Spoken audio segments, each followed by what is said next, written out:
What is going on, everybody? Anthony here. Six Scale Mafia, Tales of the Dark Side, episode 52. We are back this Saturday night. I know the time zones are a little funky, so I tried to keep it level with everybody, so I hope everybody's here on time this evening. We got a good panel tonight. Mario, what is going on, my dude? Doing good, man. Happy Saturday to everybody out there, bro. And yo, I feel like I haven't been here in a minute. I mean, I think it's been like, this is like what, 2 weeks? 3 weeks? 2 it weeks. Feels longer. Oh, well, you know what? No, it's longer for you because you couldn't make it on Halloween, man. Halloween time, yeah. Mandalorian Huntress here, man. Yeah, man. I went back and rewatched that stream. That was fun, dude. I wish I could have. Oh, it was a great time, man. It was a great time. And I was like, oh, Mario, you can't make it. Yeah.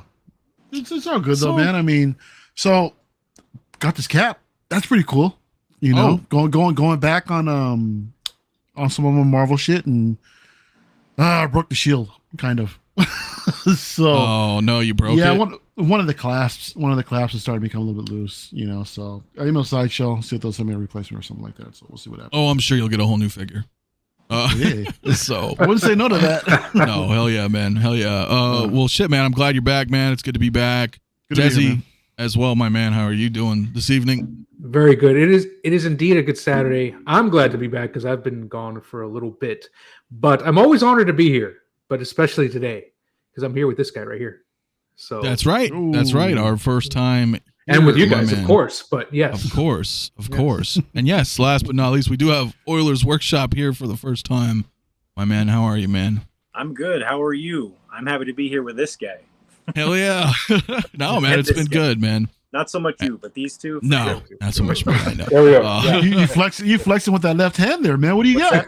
Yeah, what's going on with that left hand? What's going on there? Oh, he's like none. Right, nothing. He's like nothing. That's badass, snap man. this stream off really quick, okay? Oh God, he did it.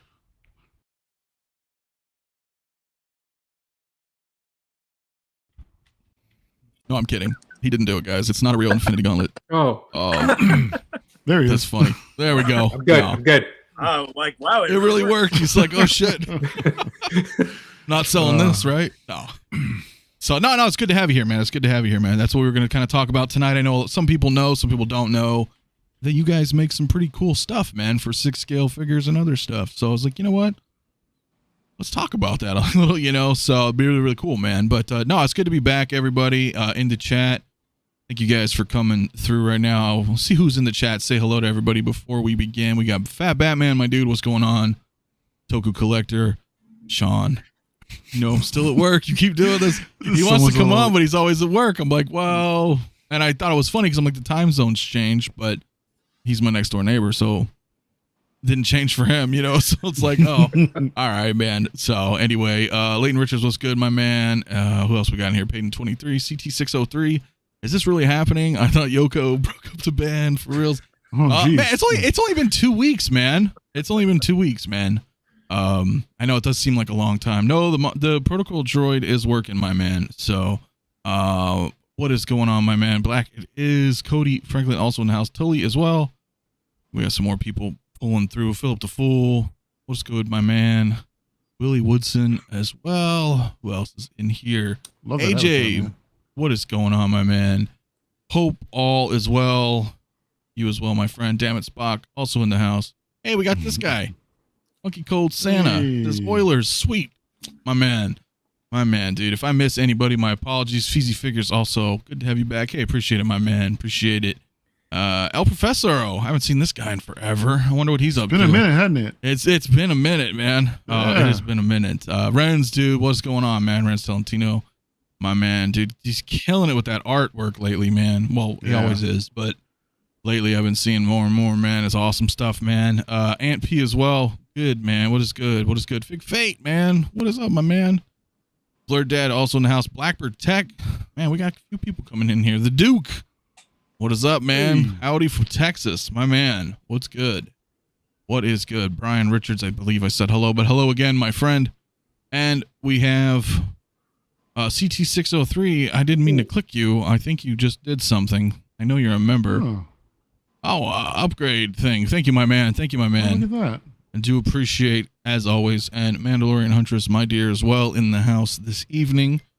Good evening, Mafia and crew. Good evening to you, my dear. Yeah, it's been great, guys. No, it's been a good oh, there goes the bot. There's technical difficulties, but things are working out, man. Speaking of Mandalorian Huntress, that was really awesome having her on the Halloween show. I know you missed out, Mario, but we'll have her back soon. But she had just shown me this. I wasn't going to talk about this tonight because I had no idea. I saw a tease. I'm sure you saw a tease, but I guess Asmus just finally showed this. I don't know if you guys have seen this yet. It's Gandalf the White. Look at that. That looks good. So I haven't looked at it yet, so I guess this is our first time. Huh. Is this Crown series or is just a standard release? Well, let's take a look at the description. First of all, it's $380. Crown series. So, yep, Crown series. So, no, it is the Crown series, Gandalf the White. Look at that. We can kind of look through some of the features here, but if you guys wanted to just kind of peek at the images. Well, the eyes look more lifelike than the previous one. He doesn't look dead. So there's, I guess there's that. It's cool, man, but I don't know, man. I mean, after seeing what 𝗕𝗏𝗏's doing, I'm kind of tempted just to wait for that. Yeah. You know what I'm saying? I mean, I'm not so quick anymore to jump on anything Asmus. I mean, granted, this looks pretty damn good. I think. I mean, it's nice to see him in all white.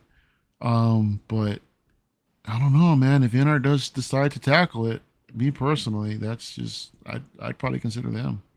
Now, are you thinking that because 𝗕𝗏𝗏 actually no, because 𝗕𝗏𝗏 actually made me get a Gandalf, as to where previously I thought about picking up the Gandalf the Grey, because I do like me some Lord of the Rings. You know, it's just that I just never felt that Asmus was like up to par with anything they've released. I mean, the Crown series, it looked all right, but I just wasn't really feeling it. Ren says it looks like Mario. Nah, bro, it doesn't look like me at all. You almost made me spit my drink, buddy. Oh yeah, that's funny. But now it's actually, after seeing 𝗕𝗏𝗏's presentation, I think they nailed it even more so than what we're seeing from Asmus here. It just looks so lifelike. I thought that I was looking at a still from the actual film itself.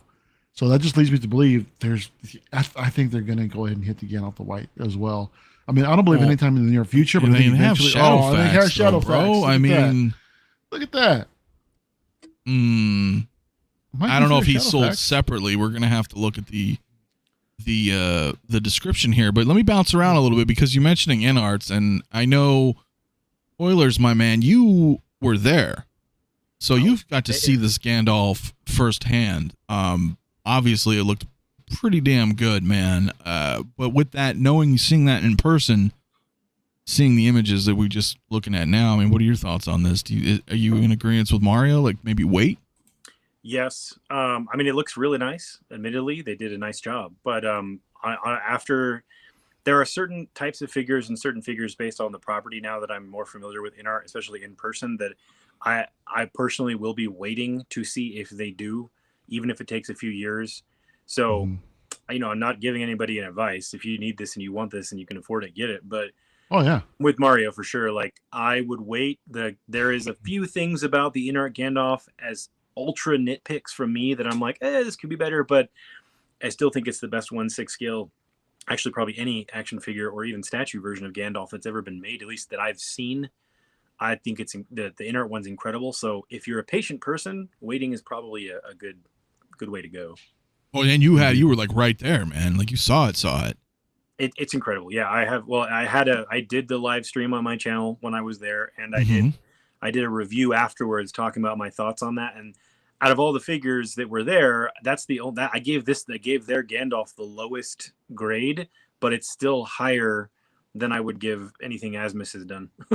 So, and it's not a knock on Asmus. Asmus does nice stuff, but I do think it is far superior in almost every way, just from looking at things. I've never held the Asmus one in my hands or anything, but just looking at images and then seeing that one in person, it's pretty spectacular. I know there are legitimate complaints, like it doesn't have the flower print around the legs and the beard needs to be longer, but other than those those things, it's absolutely incredible. I mean, I can't say enough good things about any of their figures, to be honest. Yeah, from what I've seen, unfortunately I didn't get to see it in person, but knowing that you have, and just being like, wow, this was actually really, really good. I kind of feel in the same boat. Desi, before I get to you, I just want to say that the only reason I'm curious about it is because if it's a $380 sticker and Gandalf is $400 in art, right? $450, that's, if InArt ends up doing this version for around that same price, I don't see a $70 difference as that would warrant me to get this version. It comes with a horse. Well, or does it? I don't know. Does it? That's what I need to double check, right? Because it's super detailed, blah blah blah. Hands, fingers, special details in the weapons, the accessories.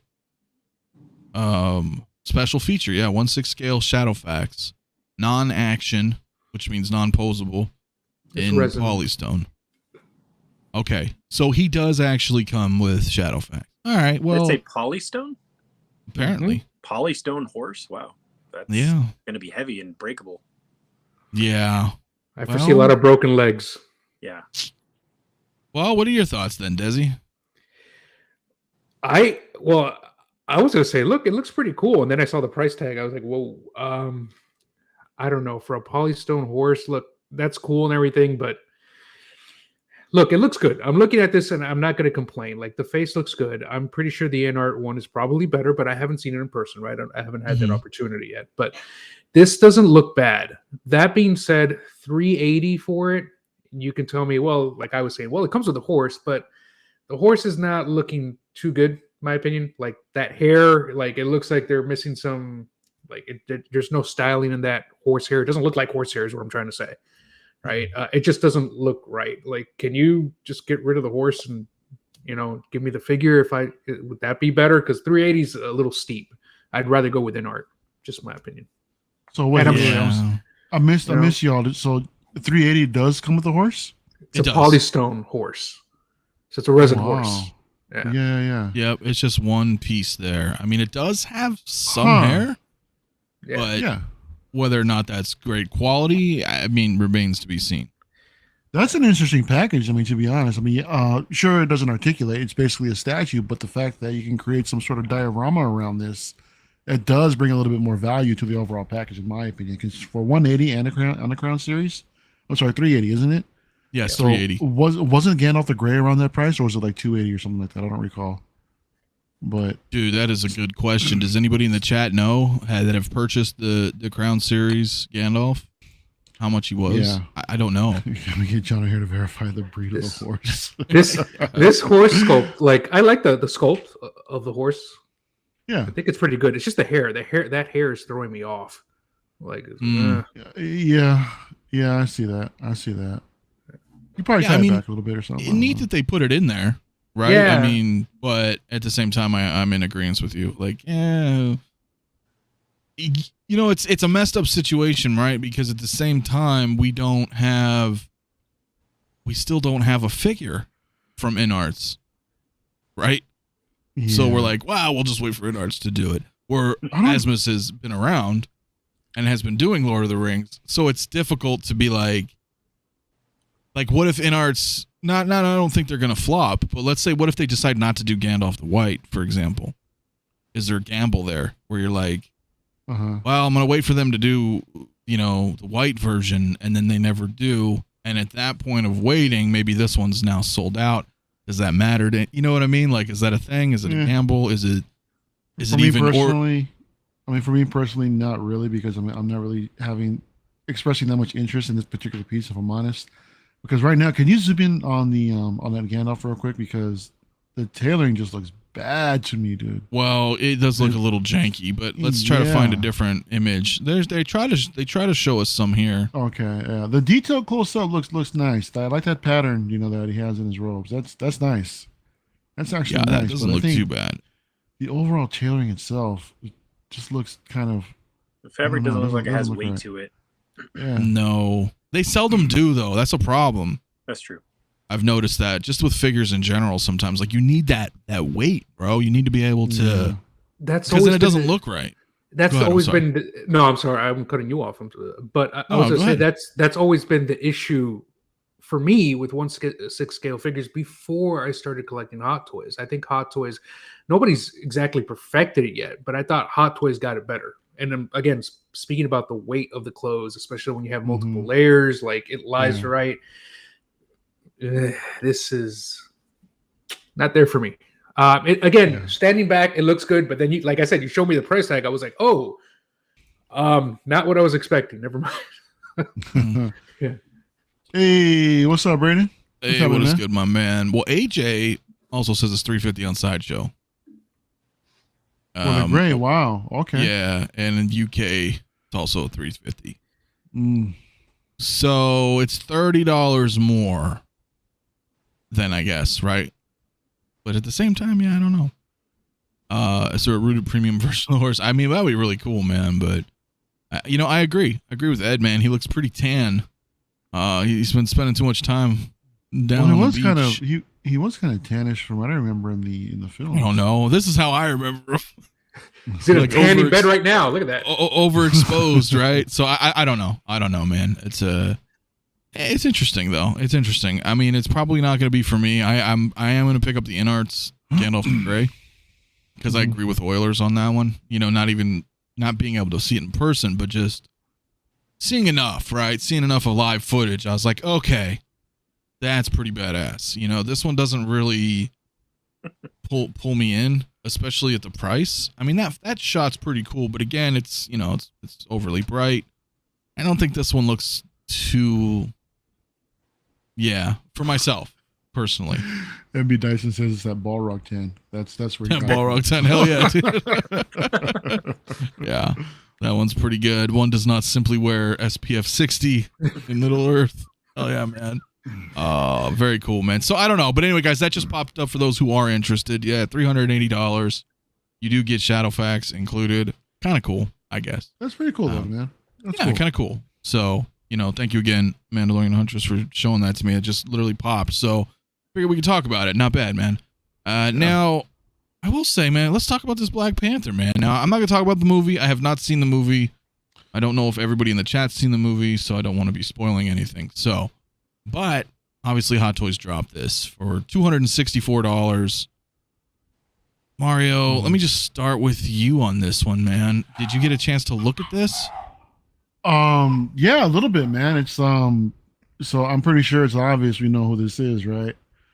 I mean, there's just speculation. There's speculation. It's, I mean, based off the comics, we're looking at Shuri, right? Mm-hmm. So I think it's safe to say, I know, I'm sorry, man, but I mean, it's just a educated guess, if I may. No, I like the costume, man. I like the design of this thing. It's pretty cool. It's I think it translates pretty well to the female form. I heard Leo mention that he likes how, I guess, it's bringing out the more feminine, feline, type, of deal. And I agree with that, man. It does. I think it translates pretty well. It looks great. It's just like this previous Black Panther as far as the materials are concerned. But considering that it doesn't really come with much, but it does come with a head sculpt, which has yet to be revealed. So that's pretty cool. The price is decent as well, man. I mean, what was it, $264 or something like that? So yeah, I was thinking that.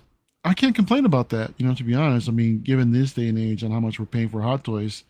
But yeah, it looks cool. I mean, I don't plan on picking it up personally, but I think if I had the other Black Panther figures, I would consider it, like seriously. So well, it looks good. Now, this is also kind of a basic pose, but it's still, to your point, like, it does accentuate the body, which I like, because I don't know what material this is. I'm assuming probably the other Black Panther's materials, but it doesn't look like, other than maybe here at the thigh, that this looks pretty posable. Yeah, it'll move pretty well. I mean, I had both of them, but I never displayed the other one. I never got a chance to display it before I sold it. But the original one from Civil War, it moved really, really well. I can do damn near anything with it, to be honest. I can move it around like Spider-Man, and it was great. Yeah. So I'm pretty sure this one will move around just the same. It looks good. Yeah, man. No, I think so. I think it looks pretty good, man. I had the original Black Panther, and that one was pretty decent. But Desi, man, did you see this too? I don't know if you had a chance. I know you've been a little bit busy. This just kind of popped the other day. I saw a quick picture of it, and I haven't seen the movie, obviously. Right. Just from a design perspective, I like this. I think it, like you said, Anthony, it translates well to the female form, in my opinion. So this looks pretty cool.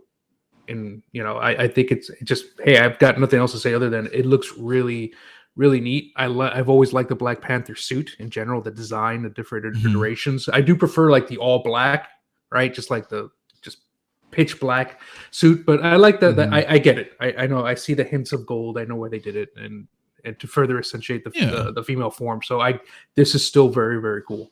Can't wait to see that head sculpt, right? Because it's supposed to come with a head sculpt. Yeah. So it's supposed to.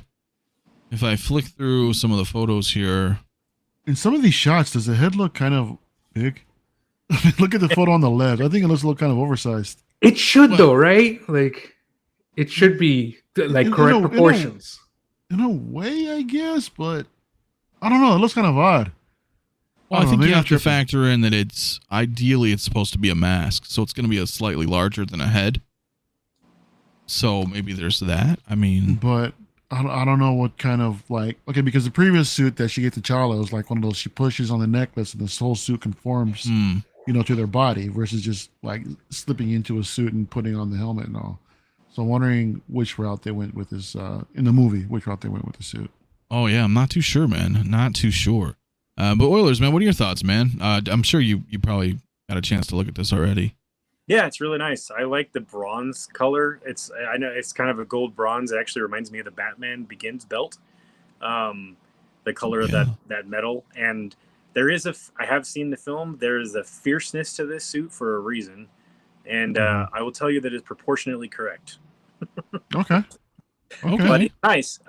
It looks cool in the film too. In motion, it looks great. So.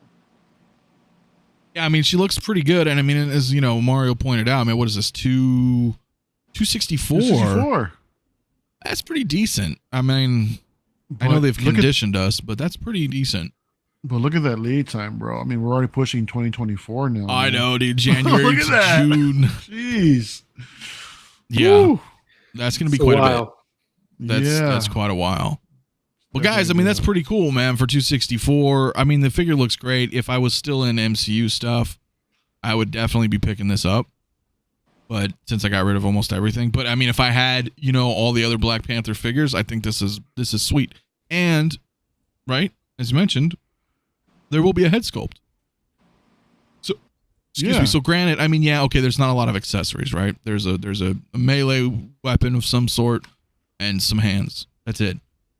So it's good to know that they're still decently pricing the figure, in my opinion. They could have decided to charge $300. So fortunately they didn't. 264 is not bad. Head sculpt included. That's not bad, guys. That is not bad. So yeah, we had that. Trying to think of what else came out this week, guys. It's been a little hectic on my end, man. I've been working nonstop all week, but I did notice. I showed Mario. This Dr. Doom, dude. I wonder if I can make these images better. Well, these are always kind of hard to flick through the images. Maybe I can do it this way. There's no left and right, is there? There is. So control zoom. This is from an unknown, at least to my knowledge, an unknown company. I remember somebody making this figure as a custom. As it looks almost identical to that custom that I saw floating around. So my guess is they just kind of, shimmied around the whatever and copied it, and here we go. So I don't know, but I don't know if you guys have seen this. Obviously, Mario, I'll skip you for just a minute and just continue with Oilers, man. Did you see this at all? Are you interested in something like this? It's the first time I've seen this. I mean, I'm watching it on my tiny little iPhone here, so I have to look at it at a bigger screen later. But I love Doom. My favorite statue that I ever owned is my Bowen Designs quarter scale Doom. I bought that Bowen quarter scale Doom. I bought it on, matter of fact, Black Friday 2009, half off. My dad bought it for me at a comic book store in San Francisco when I was on vacation with him I forgot how young I was, but that was a gift he gave me, and I stupidly sold it. I wish I had sold it. Well, you and I are in the same boat, man. I got the exact same statue in 2009. I worked at a comic book store for like 10 years, and then the owner of the shop really wanted that Doom. He's like, I can't believe you've found that Doom. I was like, yeah. So I ended up hooking him up for it, you know. And now I'm like, you know, over a decade later, I kind of regret it, but so I'm in the same kind of boat with you, man. But no, this is cool. Figure feels like that statue. I'll definitely want it. Mm-hmm. Well, now there is a throne. It's not included, but they are doing the throne. Okay. So that throne really sets it apart, man. That's a really, really nice accessory. Yeah. And then Bob's saying it may be an offshoot of Daft Toys, but not confirmed. 223, not including the throne. So now, whether or not the sculpt is comic accurate, I don't know. It might just be kind of a custom. But the thing is like for me, that mask is not coming off. All right, this is Dr. Doom. So, you know, I saw this pop up. I don't know yet with the throne, but I'm sure they're going to show that soon. I'm definitely going to be picking this one up, just as I have to. So I'm going to get him and the throne. I thought this was really cool. Desi, man, have you seen this either? This is the first time getting that. Remember the sideshow statue on Throne? Mm-hmm. That was like a grail for the longest time. Oh yeah, it still is. Man, that I could have had that for $350 back in the day, and I never got it. Anyways, yeah, I should have got that. But no, this looks cool, man. Water. Yeah, like this looks very, very cool. Like I just, you know, I think you want to get the throne with this, right? Like, oh yeah, you know, like this, it comes with the goblet, right? You want to get this with the throne. I agree, Anthony. I don't think I would take off the mask. I usually do. I like to display head sculpts, but in this case, it's so particular to Doom, right? Like I wouldn't take the mask off, and this is nice. It's nice that somebody's doing this. I'll say that. Dude, that's what I'm saying. Like, I am happy that we're getting more and more, you know, third-party stuff's actually, like, been doing some pretty cool shit lately. Yeah. And for me, I'm getting a little, you know, I like it because, well, you guys know me. I've been a little burnt on some of the Hot Toys stuff, you know, because it's just more run-of-the-mill Star Wars and Marvel, which I love Star Wars, don't get me wrong. And, you know, Marvel's good. It's just, but that's like, that's all they're doing, you know? So it's very rare that we get something outside of those two properties. So when I start seeing stuff like this, I'm like, okay, this is exciting me, right? It's kind of like when they done too is modern. So this is nice to see something that's comic book or vintage looking. Yeah. Mm-hmm. Agreed. Yeah, exactly. So this kind of totally got me, especially it's almost like when Hot Toys dropped the RoboCop again and the Wolverine. You know, I was so refreshing to see that. I was like, oh, wow. Okay, yeah, you know, bring me back in because it's, you know, it's always, anyway, that's just a topic for another day, but you know what I mean? It's like, it's nice to be able to see stuff like this, you know, bring you kind of back into 6 scale because it's not always about Hot Toys, you know? It's just, can companies deliver, you know, for products that you want? And it seems like this past week, that's like all we've really seen. Like you guys saw the So-So Toys stuff, right? They first did the tease of the silhouettes, and then they finally revealed these 3 figures. Oilers, if I just stick with you on that, man, have you looked into these at all yet? Oh yes, I pre-ordered the Rogue in about 3 seconds after I saw it up for PO. But I saw. You want me to talk about this Spider-Man first? yeah, because honestly, like I don't know where this is from. It's from the Avengers, one of the Avengers games, apparently. I've never played it, but I heard that on multiple streams. People brought up it's an alternate suit from an Avengers game. Okay. It's probably that Square Enix game, maybe. Oh, yeah. I don't know. I actually really like the head sculpt. I like the way that looks, the mask. But it does feel a little bit like Spider-Man Fall Collection Hot Topic to me. I'm not. I mean, it looks cool. Me from 3 years ago, I would have bought this. But me now, I'm like, it's not for me, but it is. I do think it is cool. Yeah, I don't know. I have no reference. So that's why I'm kind of like, I'm in a weird position myself because on one hand, it's Spider-Man, but I don't have a connection to it at all. Like I said, I now, you know, okay, it's from an Avengers game, sure. But that's all I know. So for me, it's kind of like, I'm not too excited into it. You know, it was like when the PS4 game came out and they came out with, you know, Scarlet Spider in 2099. It's like, oh shit, yeah, I need those. Yeah. Or Cyborg Spider, you know, with Deathlock.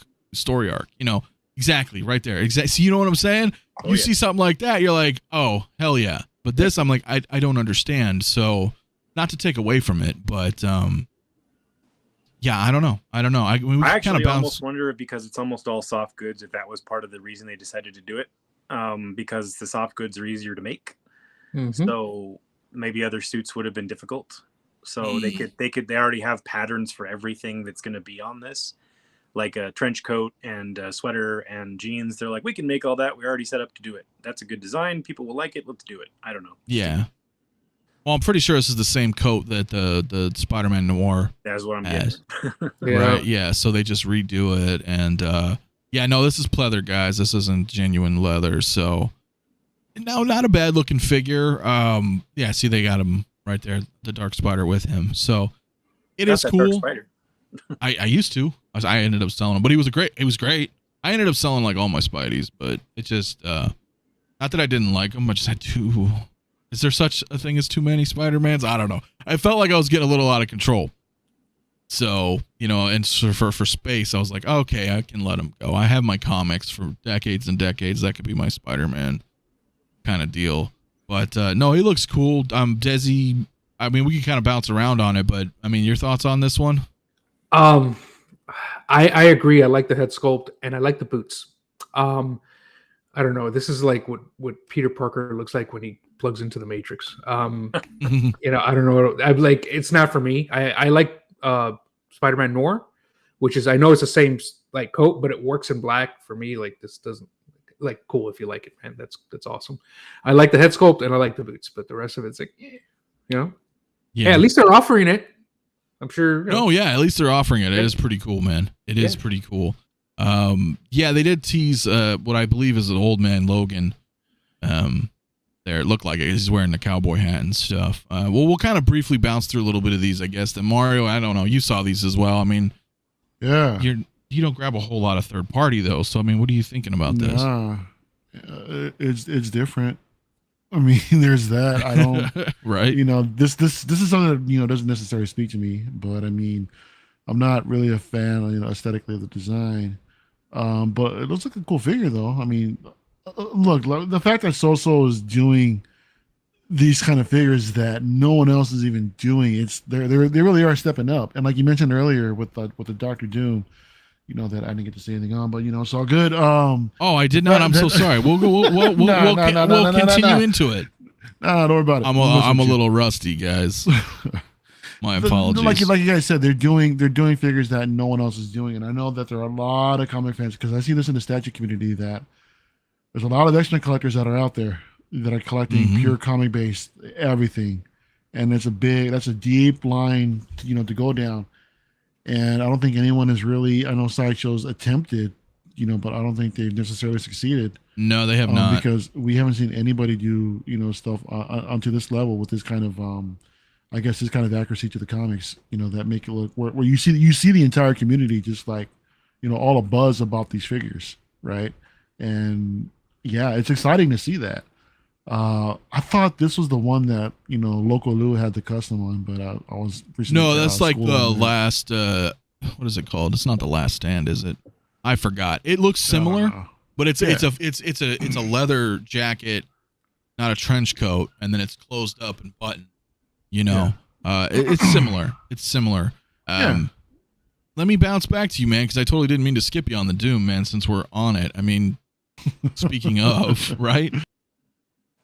Yeah, man. I mean, Desi mentioned earlier, dude, you get the opportunity for you to get that throne piece, man, for $350. That's crazy, dude, because that damn piece is expensive right now, man. But I mean, granted, that was 2008, but yeah, that was. But still, still.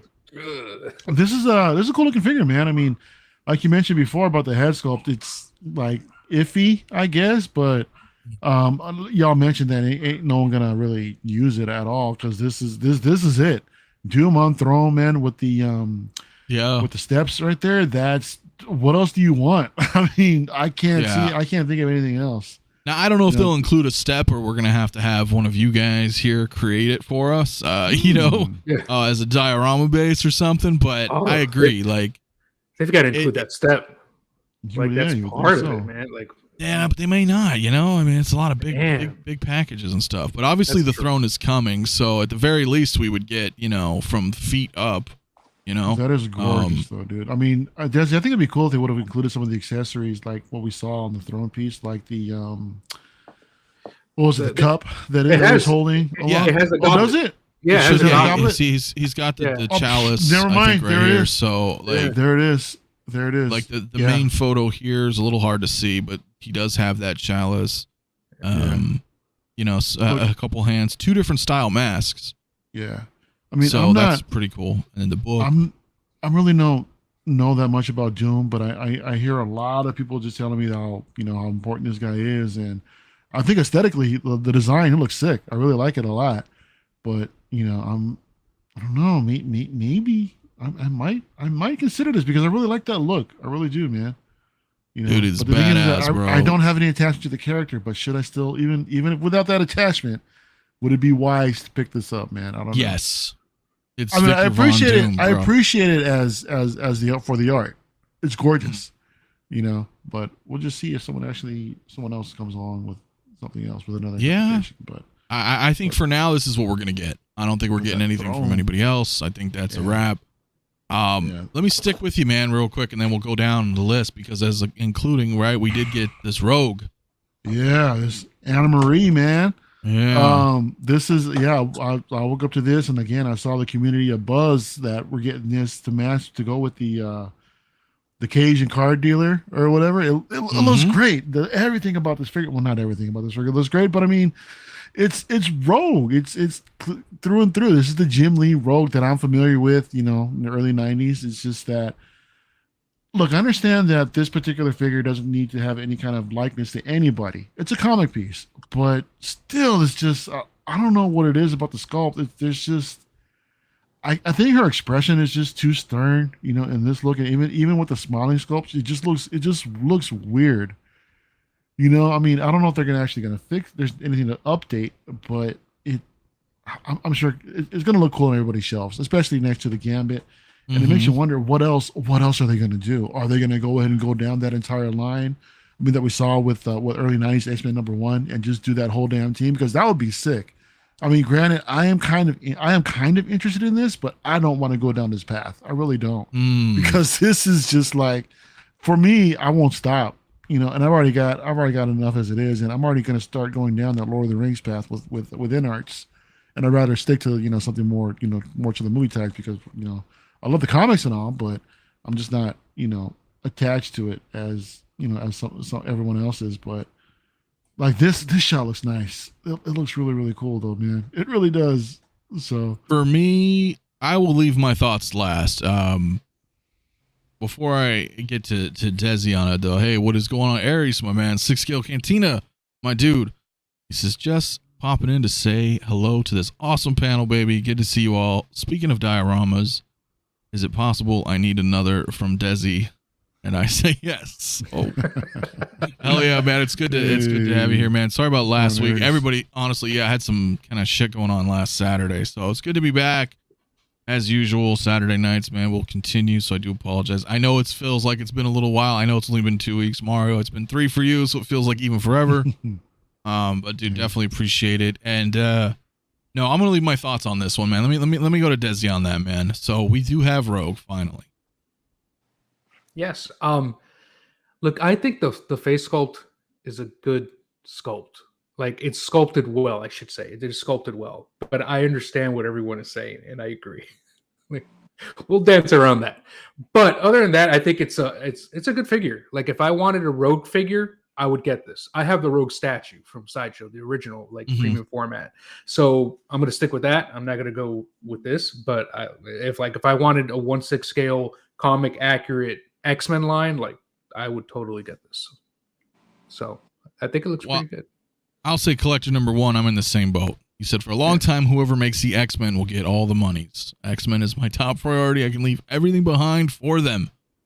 Exactly. I'm with you. But I think you got to come correct. Sideshow, I don't think they did at all. So leave it up to So. And so far, I think they're 2 for 2. And yeah. I have the Cajun card dealer. I mean, I knew they teased and hinted at Rogue months ago. So I knew that she was coming. Now, again, I'll leave my thoughts to the end here on this, but I agree with you. I've owned the Sideshow X-Men figures, and I got rid of all of them. Like, they just didn't do it for me. They didn't do it for me, bro. So, you know, but Cajun Car Dealer came out, and I was like, oh, shit, this one looks legit. Like, because we saw Sideshow's Gambit, and I was like, nah, I'm good. Mm-hmm. I'm good. And then as soon as I saw the So-So one, I was like, all right. The Sideshow Magneto is decent. It's decent. The sculpt looks pretty good. Didn't like the outfits. I don't know what Sideshow did. They just kind of used that cloth. You know, it just looks and feels cheap. You know what I'm talking about, Desi. I was gonna say, look at this one. To me, it doesn't look like she's wearing PJs. It looks like she's wearing a suit. Yeah, exactly. Yeah, they're wearing like underoos, man. The Sideshows. Yeah, actually like form fitting to their bodies. You know, like In proportion, yeah. Mm-hmm. So, now Oilers, man, I know you grew up reading these, bro. I have a lot to say. Do you lay know it on Ji- us, brother, man. Yeah. Lay it on us. You know who 𝗕𝗓𝗢𝗓 is? The He's a name sounds familiar. Comic cover artist, 𝗕𝗓𝗢𝗓, done some Sideshow art prints. Yeah. I had him do this for me during the pandemic. Let me see if I can bring you up. Oh, shit. Yeah, look at that. So, I'm a Rogue super fan, like, for sure. I sent this to him to Korea, and he did this and sent it to CGC for me, and thank you, G. Came back, 9.8, baby. 9.8. So I had him do that, and let me grab something else really quick. For sure. I want to express myself for a minute. Oh, please do. That's what it's all about. Forgot to grab this while we were talking, sorry. Let me move all my figures out of the way. No, man, take your time. So this is an original animation cell from the X-Men cartoon. Oh, long shot. Nice. Got long shot Wolverine and Rogue. I bought it for the Rogue, but they didn't have at the auction I was at, Heritage Auctions, they didn't have just Rogue. Or they did, but I think it was like a weird angle of her flying, and it didn't look right. But I love long shot, and I love Wolverine, of course. So, got this. That is badass. Here's my first appearance. Oh. Whoa. Nice. First appearance. And here's the issue where she takes Carol Danvers' powers. Yes. Here's the Kyle Nagu cover from this X-Men with the cards falling down. Here's my Tyler Kirkham signed. Oh yeah. I'm a giant Tyler, Rogue he's a fan. good That's friend of all I'm mine. getting at. And I agree on the face. The face is like a I use the term, and I apologize if this offends anyone, but I use the term wine mom. It just gives me vibes of like a mom who's trying to cosplay as Rogue, the face. Like she's tired of her bratty kid, and she's like, I'm gonna dress up like Rogue because that's what I miss about when I was in high school. Like that's the vibe I get from the face. But it's nice. It's well done. I love the whole suit. I'm just thrilled that we're getting a 1/6 scale Rogue at all. And to me, I do like the face. I just think I agree with everybody on the face. It feels a little bit not Rogue. It feels like like a mom cosplaying as Rogue to me. Yeah. So, but I as far as the face, but I love everything else. It looks like a combination of all the best versions of that suit from the 90s that I've seen. So I PO'd this as soon as I saw a link to somewhere I could get it, I immediately went and got it. Done deal, right? Yeah. I mean, I'm gonna agree with you for the most part. I think the neutral face is good. I don't want to say like passable. Like it's good. I think the neutral is okay. I don't like the smiling. That's where I'm feeling it looks a little creepy and not right. But again, you know, it's all about angles and lighting, right? Because there was one photo, that one's okay. Like that looks okay to me.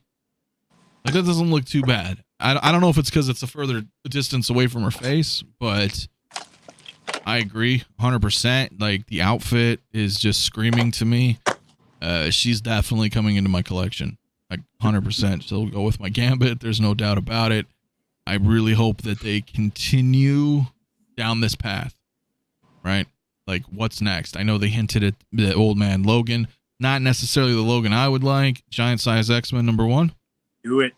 Yeah. Oh, look, you got a nice grade too. I know. Give me this Storm, so toys. If you're listening, give me this Storm. Mm-hmm. Give me this Colossus, and give me this Nightcrawler, please. Yeah, buddy. That's badass. So I had my giant size.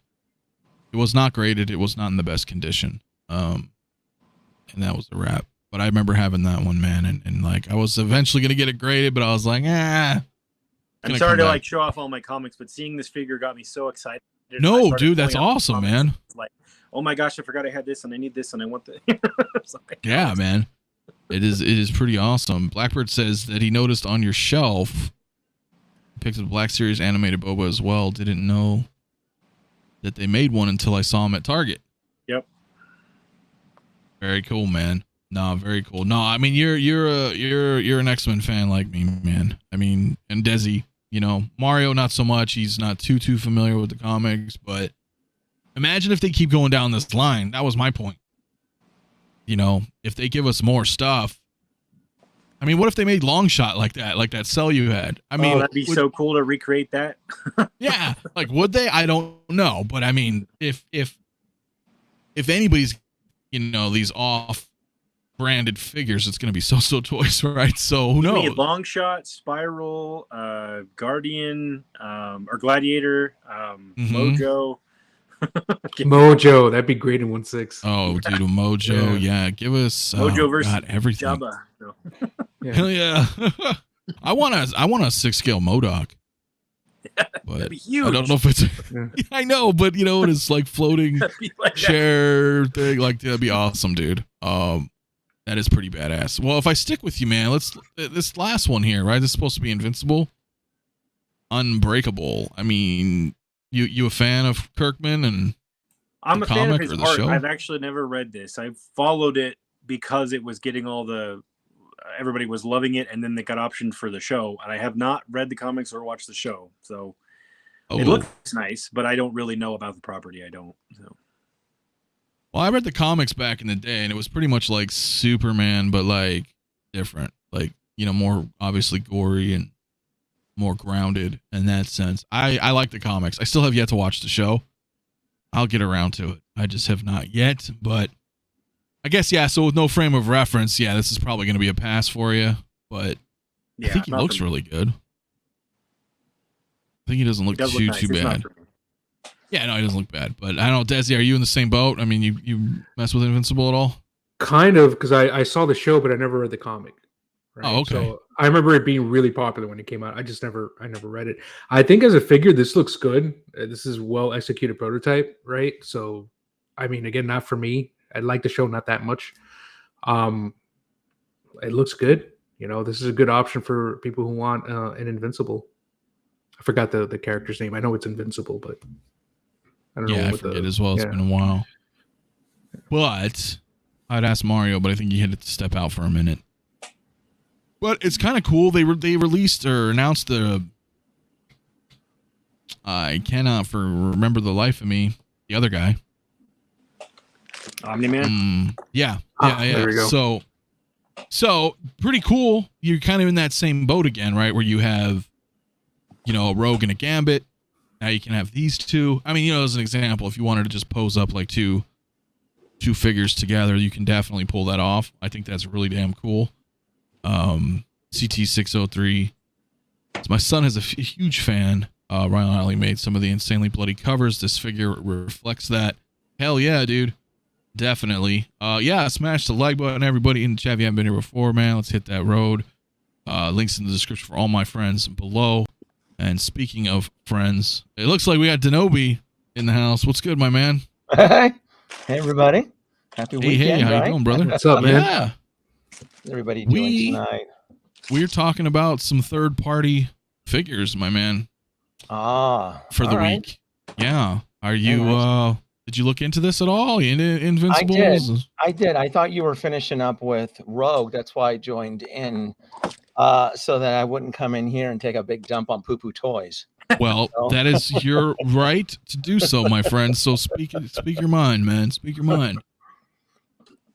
Unbreakable. So, what's the name of the show? Invincible? Yeah. Right? That's what it is? Very based off the very, comics. Yeah, very good show. Well, I particularly like this this IP based off of the animated adventure they had, the season 1, which I'm guessing is probably going to be the first and last season, since the whole IP is caught in one big lawsuit where the original creator isn't getting his due diligence and royalty, so it's locked up in years. So that so it sucks, because I would have been a little bit more keen in going a little bit deeper with Invincible. I don't care so much for Omni-Man. Who's making Omni-Man? Is it So Same. Toys as well too? Yeah. Yep. Okay. I mean, there's Yeah. two versions of him, but they're the one that we were mostly talking about. Yeah, that was so. Yeah.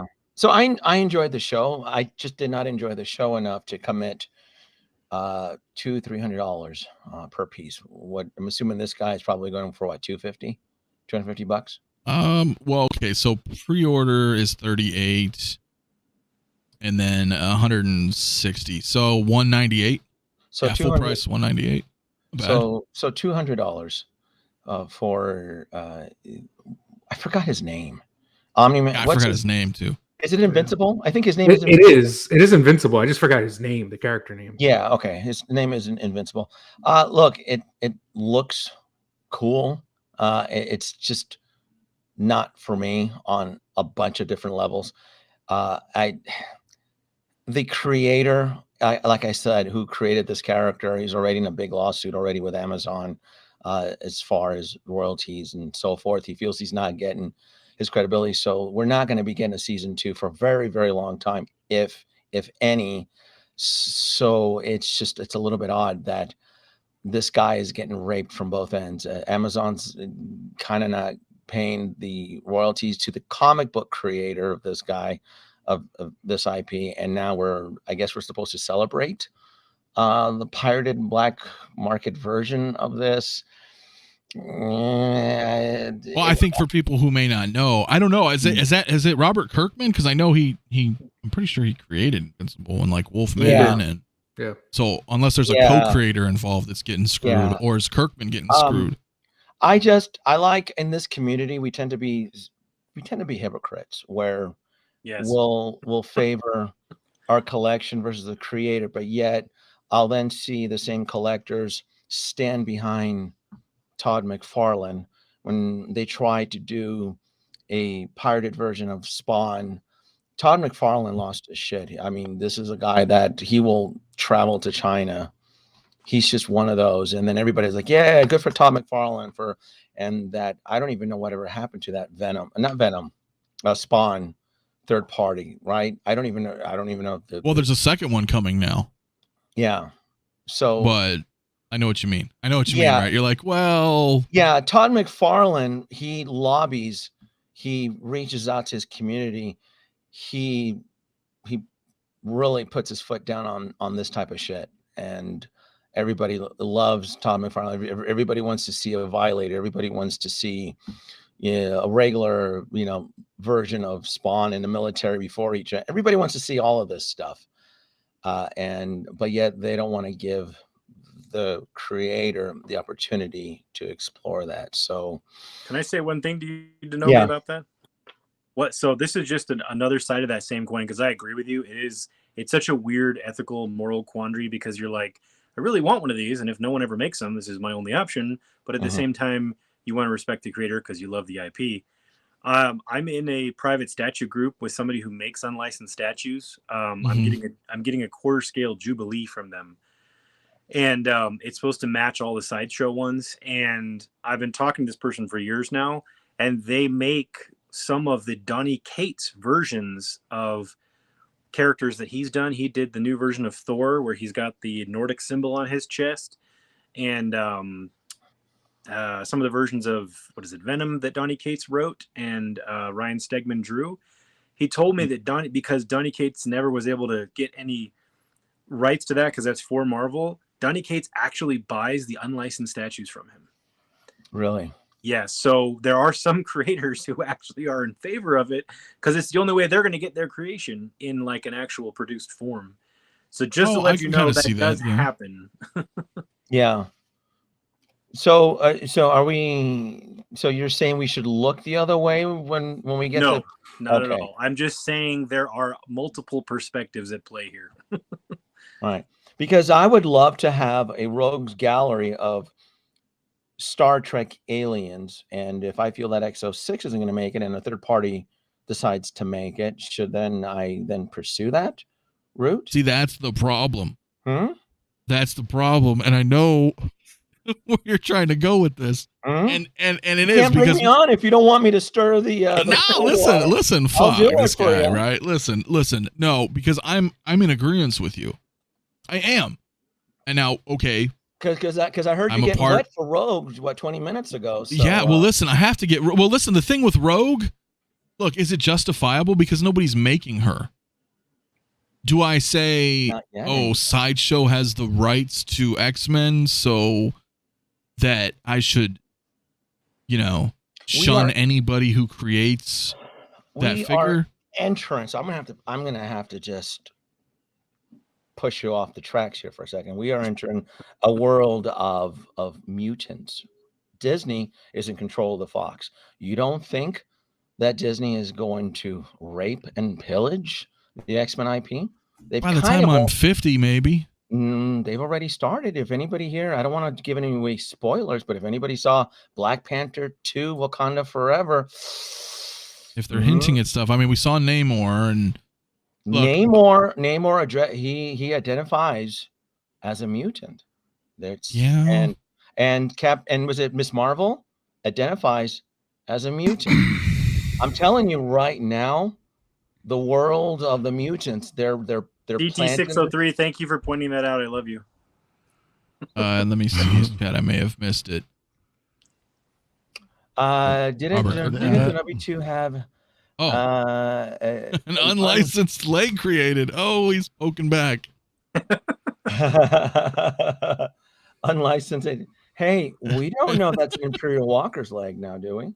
Well, then we Well, don't what know. else could it be? Look, this guy. This is Anna Marie. This isn't Rogue. This guy's unbreakable. I don't know who he is. Huh? There you go. I get your Anna point. Marie, and then Anna Marie is supposed to be based off of the comic book world. And here's the thing, though: all of these comic book characters have their signature telltale signs from the artists that created them. So, how many of you out there, bitch and moan for a Jim Lee Batman and so forth? So, Well, we got one. We got the Hush Batman, the third-party Hush. Exactly. So Rogue has been drawn by different artists throughout the decades, and so her appearance has changed as through most of the X-Men. So if you're shelling out $200, wouldn't you want a comic book artist representation of that specific era of Anna Marie Rogue, right? Well, my only hope, and it's not even for Rogue, is that Insomniac is making the Wolverine game, like they made the 2 Spider-Man games. Uh-huh. So eventually, I think Hot Toys will pursue the Wolverine video game, and we'll probably get like 8 different Wolverines, like we did all the Spider-Mans, and those will be comic suits. I'm all in for that, but that's just Wolverine, right? So, and to your point, like, okay, yeah, we know the X-Men are coming to the MCU, but then they're going to be actors, right? Yeah. For Those me, are- I like comic. Exactly. So it's hard. It's hard, and I don't know where I'm at with a that. representation of Rogue of the comic book. Yeah, but I don't know. Okay, so let's say Rogue. We're trying to fit a round peg of Rogue, of this poo-poo toys version of Rogue, into a square slot here. You still are. Yes and no. Like, to a point, I agree, but here's the thing: like, if they make a Rogue, right? Do I still have her here? Like, if they make this Rogue in the MCU, right, outfit and everything, it depends, because my whole thing is that, well, not that this is a very good sculpt in my opinion, it's decent, but my point is, okay, remember the chick that played Rogue in the Fox movies? Anna Paquin. Yeah, if they had made a Rogue hot toy of her, I would not buy it. So one, I just don't like any of the Fox X-Men movies. But two, Even it's after that True Blood? Even after True Blood? no, I did not like True Blood, man. I gave up on that like season 3. I mean, anyway, that's a whole different thing. But my point is that, you know, I like comic book representation. So even if the X-Men movie's coming out, which I'm sure are going to be great, it's like having Captain America and it's Chris Evans. Yeah. It's a little weird to me because that's not Captain America. That's Chris Evans. So now I'm forever stuck with a Chris Evans Captain America, not a comic book Captain America that's not based off an actor, if that makes any sense. So for comics, that's kind of how I like it. I like that it's not based off an actor's likeness. Neutral, stagnant look. Yeah, just something, you know, well, I'm not saying the sculpt has to be horrible. I'd prefer a very nice looking sculpt, right? Like that Gambit is awesome. You know, I love the So Toys Cajun card dealer. To me, that's awesome. That looks great. It's that I grew up reading comics, so as I'm sure you know, Desi did. I know. Is there a huge market demand, or do you? Because I think I've told you this before. I think you do fall in the minority on that. Where I probably do. Yeah, I probably do. Most of us, you guys want Robert Downey Jr. We're talking about. You want Chris Evans. See, that's acceptable for a $25 Marvel Legends or 20 whatever for a Black Series, but we're talking about a $250 to $300 is the new norm for a 1/6 scale high-end collectible figure, action figure, doll, whatever you want to call it. So there are rules set in place that you have to go the extra mile to woo me as a collector to get my money, right? I think it's a farce. I think it's an insult to ask $200 for an unlicensed pirated version of a comic book Rogue within this community, where I think right now in this current timeline of collecting, we are oversaturated with some great and wonderful pieces. I just don't see. Well, and that's your counter argument to it, right? Is that because there's so many other great things coming, it's hard to justify. Oh no, that's just one of them, right? I still think it's a joke of asking $200 for a unlicensed, and it's not even a comic book representation. It's Poo Toys' own creative interpretation of what they think this character should look like, because it's not based off of an artist's design, conceptual art, nothing. It's not based off of Todd. I mean, Todd it's loosely based off the. Yeah, Todd McFarlane did Spider-Man, and he did a few, and he was an inker and painter and all that stuff. It's not like a Todd McFarlane version. No, it's their version.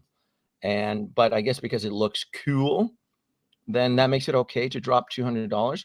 And then what happens? I guess it depends. And then 2 years down the road, when the X-Men show up, and you have some hot celebrity who's now playing Rogue and knocks out of the park, what does that do to this figure?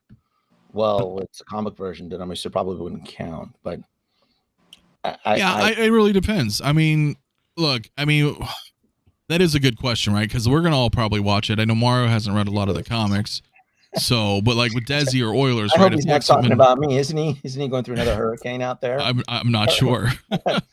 Hurricane hypocrisy out there. Possibly. But you guys know, like, if the X-Men movies come out, let's say we get this Rogue. Oilers, you pre-ordered this Rogue, and then an X-Men does come out. I feel like we would still keep this version. Oh yeah, comic. We'll keep her in the back. I guess it really depends. In the detox, she'll be relocated to the detox and the. But where you say that I'm a rarity, I think. Granted, maybe I am a rarity, but so are some of the people in the community. Obviously, didn't they only make 400 of Rogue? I think they only made only 300. So that's the thing. I think there's enough of 300 within the community that are excited about this. Probably with Yeah. I don't think it's not like thousands and thousands of a run. No, right? But because now the gates are open, who else is going to take a pot shot at making their own version of comic book Rogue? Toys Era? Or it's how many versions of the Vulture are out there now? I've lost count. 47. Yeah, I know. So, you make a good point. You make a good point, because now next week somebody else hold your breath for 5 minutes, and someone else will whip up their own version of Rogue at this point. They can. So then, when you pull the trigger, then? I pulled the trigger when our Lord and Savior Kevin Feige ushers in the new era of the X-Men into the. So you want a cinematic version, not the comic ones that we're actually discussing here. That's a difference. You're not discussing anything here that is officially comic book licensed at all here. There's well, maybe not licensed, right? Yeah, we know it's not licensed. Maybe like a dark mirrored reflection of the mirror, but even that Spider-Man, where did they dug up that one from? The video game, apparently, the Avengers game. Yikes. Ooh. Yeah. So, but it is a suit. Can I ask you, the Sokovia Accords, whose side were you on, Iron Man or Cap? That's a good question. Tony said there's a little gray area in there, and that's where Spider-Man had to operate. I think that's where a lot of us are coming from. Space is tight. We don't have time for the riffraff of poo-poo toys and '2Toys and all this nonsense. We can always make space, bro. You see, there's a lot of space behind you that I can see. Mario, yeah, you got all of that shit can go, bro. All this shit behind me can go to get whatever I want, bro. You can always make space, bro. Boxes right now, Mario. I don't know what's going on there. No, but it does bring up a good point, though. I mean, it really does. It's that do we just turn that blind eye to things? Do we care? Do we care that there's unlicensed products being made for our entertainment? You know, vying for our dollar. If the market wasn't so crowded and nobody was looking, and you wanted to sneak in, sure, why not? But the problem is that it's not just Hot Toys. There's Sideshow Collectibles. They too have their licensed 1/6 scale lineup. You know, really, you really include Sideshow in this conversation, bro? Come on. I'm not defending the quality. I'm saying that they are they are part. So if the world of 1/6 scale license, right? If it was like a Starfleet Federation, well, Sideshow is part of the Federation versus these other, parties. So regardless if you think the quality is shit or not, they are still a key player, a demographic in the collectible world, right? Because you can't say that, but yet I listen in the shadows, and everybody else was ready to give up their firstborn on the probe droid, the Sideshow probe droid. Is it the quarter scale one? The quarter scale piece? That's really expensive, though. Yeah, not for that price, bro. Not for that price. That's compared. Not for that price. No. I'll wait for a Spectacular or something like that to come along, man. When it's discounted. What do you mean for the price? Didn't you already pre-order a couple of the in-art figures already? What are you talking about? You're now price isn't it? Sideshow is not XM. Sideshow is not Prime One. They're not. They don't warrant those prices for their quality, dude. They just don't. Sideshow's like your Tonka toys, bro. You're gonna get nice little decent little toys here and there, but it doesn't compare to anything high end, bro. No, I it will doesn't. lobby for Sideshow's defense when it comes to the statues. They do pretty. No, don't get me wrong. They do make some great pieces. They make some great pieces for affordable prices. $800 is not, that isn't justified for that piece, bro. To me, it isn't. I agree with you, Mario. For what you're getting and for what the market is right now compared to like the tweeter head statues, it's kind of on par, Mario. It really is. To what the statues, I think it's a quarter scale. I think it's a 1/3 scale. It's a large statue. The probe droid? Probe droid, yeah. 1/3. It's quarter scale. It's quarter scale. A quarter scale. It is a quarter scale? Okay, I thought it was it's not third. But it's expensive. Yeah. That's expensive. So it's a little tough to say, man. It's a little tough to say on that one. I get the point. Oh yeah, let me zoom in on you, man. That one, Oilers. One is licensed, and I paid for it through a licensed distributor because I'm a good boy. This is a really nice statue by Sideshow. I love this. Oh, it is a Sideshow statue. Okay. Yeah, this is it's an exclusive they did, an alternate paint version of they call it the modern age Batman. So, and this is super high detailed, very high quality. Yeah, that blue and gray is classic. I owned all of the X-Men premium formats up until I think I sold all mine off right before they announced Storm. And those were all nice. I owned their Captain Marvel. I owned their She-Hulk 1/5 scale. They're really nice statues. So just wanted to give a shout out to their premium formats. Dude, no, they make great premium formats. I think Sideshow kills it. Like I almost went down that rabbit hole. I know, man. You've got, Is that Blitzway? That's a Blitzway, right? Daenerys? Prime one. Prime one and Blitzway? Let me bring up Mario. Prime one? Hmm? Is What's it that? on Prime One? Did you just bring that out, or was that there? Oh, it's there. It's been there since my unboxing. I got nowhere to put it right now. Oh dude, shit! I didn't see her. I just saw the yeah, cap. no, this is it. This is it right here, man. Mario, was that a partnership with Blitzway and Prime One together? Yeah. Just like a lot of stuff that they do, for the movie shit. Yeah. But I mean, until Sideshow, I mean, this is warranted for what they were asking for.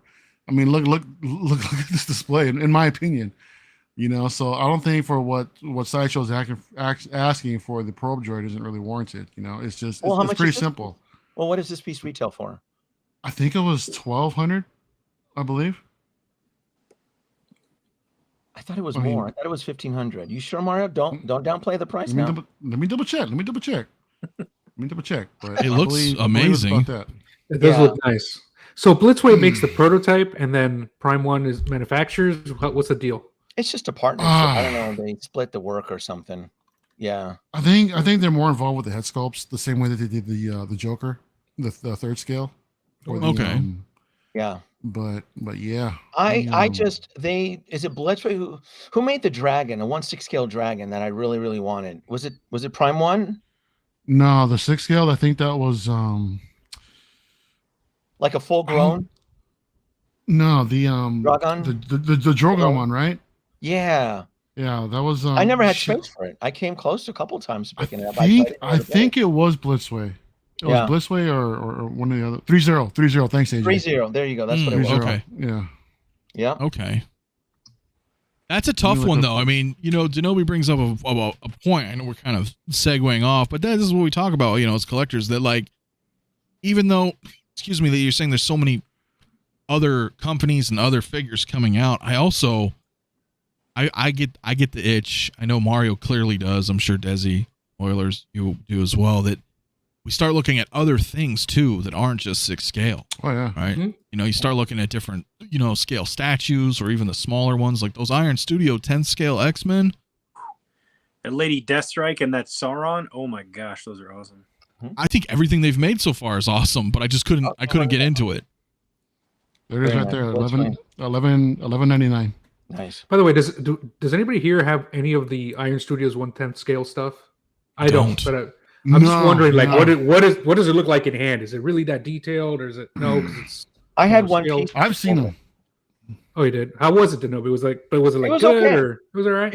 It was fine. I had the Tony Stark and the Mark I suit up from the first film. I only picked it up because it was a San Diego Comic-Con exclusive. I had it, and the problem with the 1/10 scale is that it tends to clash with everything that I currently. Plus, that one piece, the way it was laid out, it took up a lot of space. It was really hard to manage that. Forgot what it was. And it's like it used batteries. I mean, it was really good. It was a good detail on it. It's all hand painted in Brazil. I think that's where the company is based out of. And I thought it was fine. I ended up selling it, and the world of Iron Studios is very, very dangerous.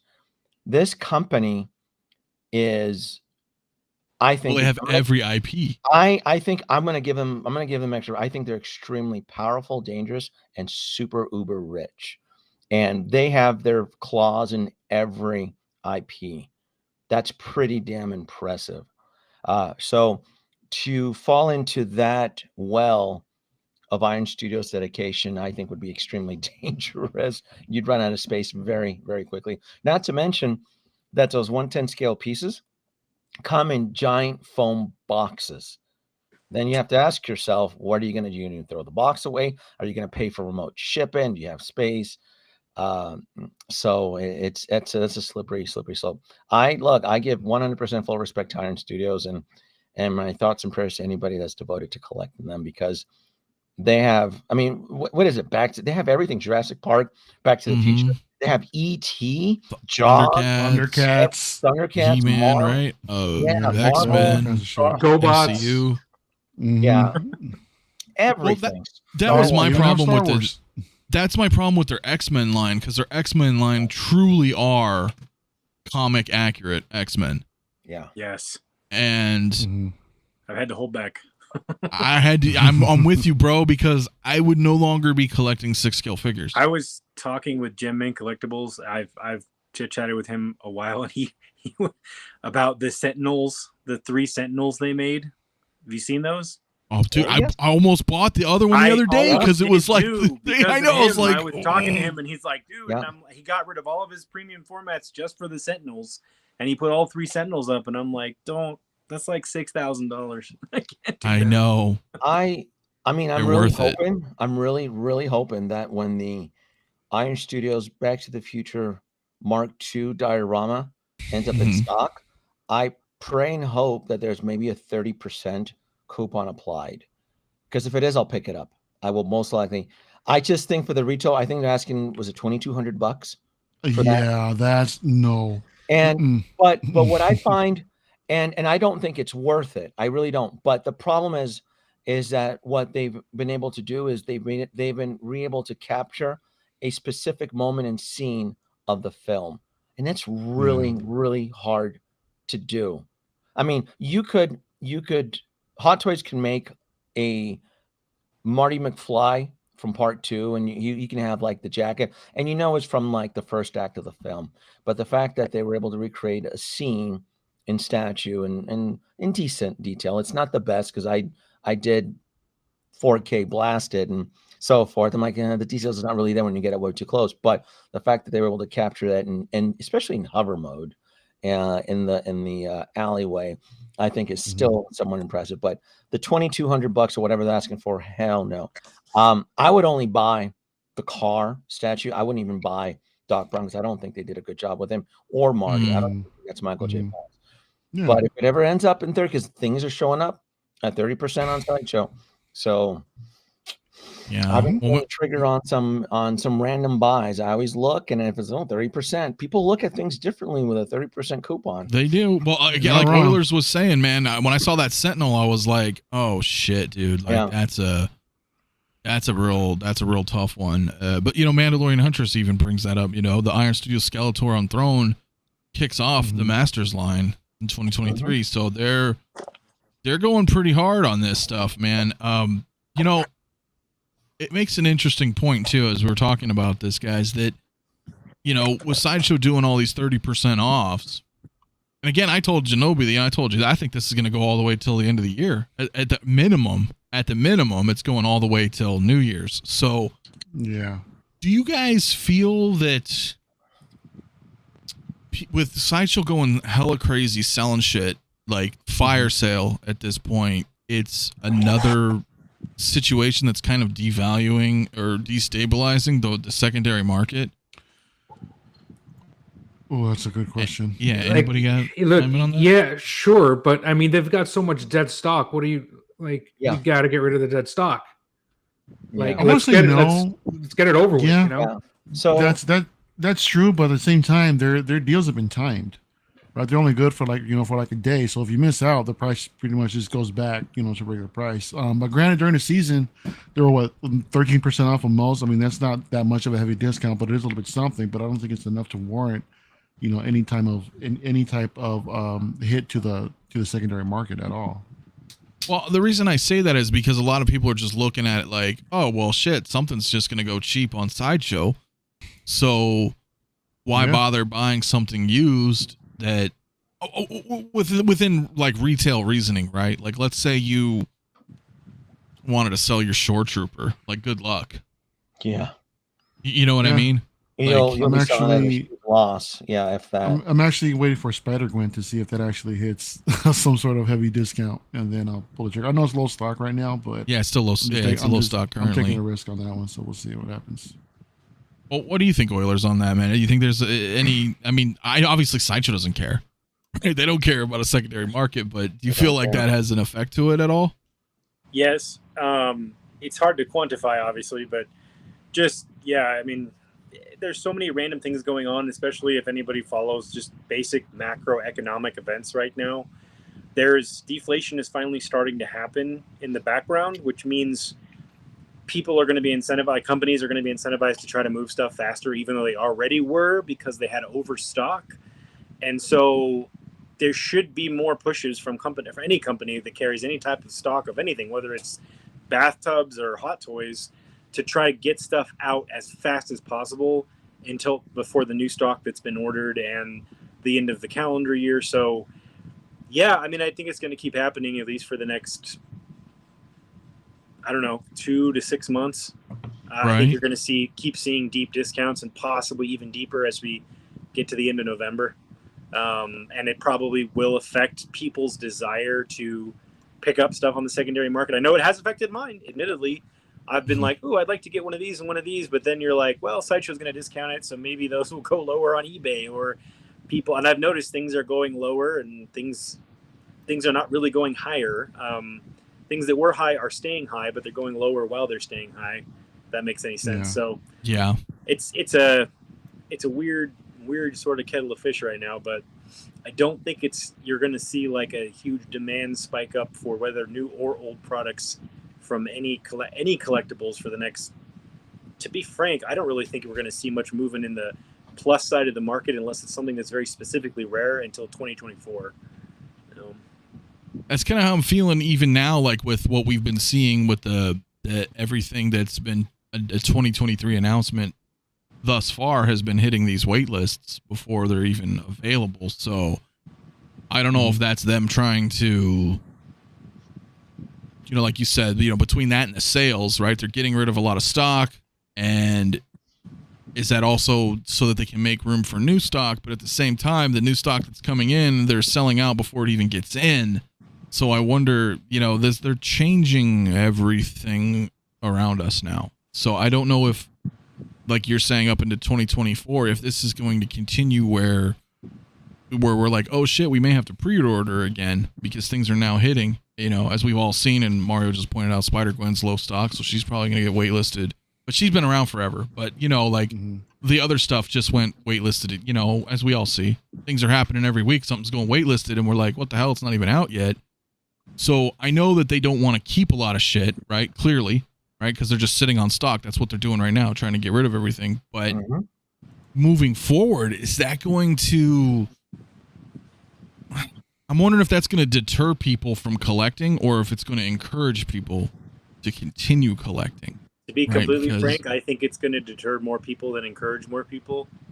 And I think you're going to see the whole market, whether it's statues, toys, anything. I think you're going to see market shrink, but then they're going to rebalance in that shrunken state to where things kind of level out. I think it might take another 18 months. Just looking at other factors that affect everything in the world, not just collectibles, I think it's going to shrink a little, then it's going to rebalance, and then everybody that's still there is going to be like, oh, cool, this is exactly how I wanted it, I can see that. Yeah, I think you're probably right. I know, 𝗕𝗏𝗧, you mentioned something like that too, where you feel like it's going to maybe weed people out, for lack of a better term, Yeah, it's just the market healing, and it's no tricks or games. And is the community still pretending like Sideshow is playing games? Is that still trending, or I hope not. I don't think they do. This is the fact and reality. This is the market restabilizing itself. It's the market healing, and you can just look at what's being discounted. Well, it's all the pre-orders from 2021. That's easy to figure out. Duh. Anything from 2021, and hell, anything from 2020 and 2021. Once it drops, so like the swoop bike, that was a 2021 pre-order. I want that really bad, but I'm gonna wait because I know it's gonna get discounted because that was a 2021 batch. Same thing for the blurgs. Blurgs aren't going anywhere. I've been saying that when they were first announced last year. Everybody laughed at me on that. They're not going anywhere, and everybody tends to. Oh yeah, no, I agree with you. Blurgs aren't going anywhere. Now, moving forward, though, pre-orders after March of this year. Anthony, March or April? Right around there. First quarter. Yeah, anything moving forward in this year, do not dismiss it. You will miss out, and you will be punished by history. Yeah. Yeah. Well, does that affect you at all, Desi? At all in your collecting?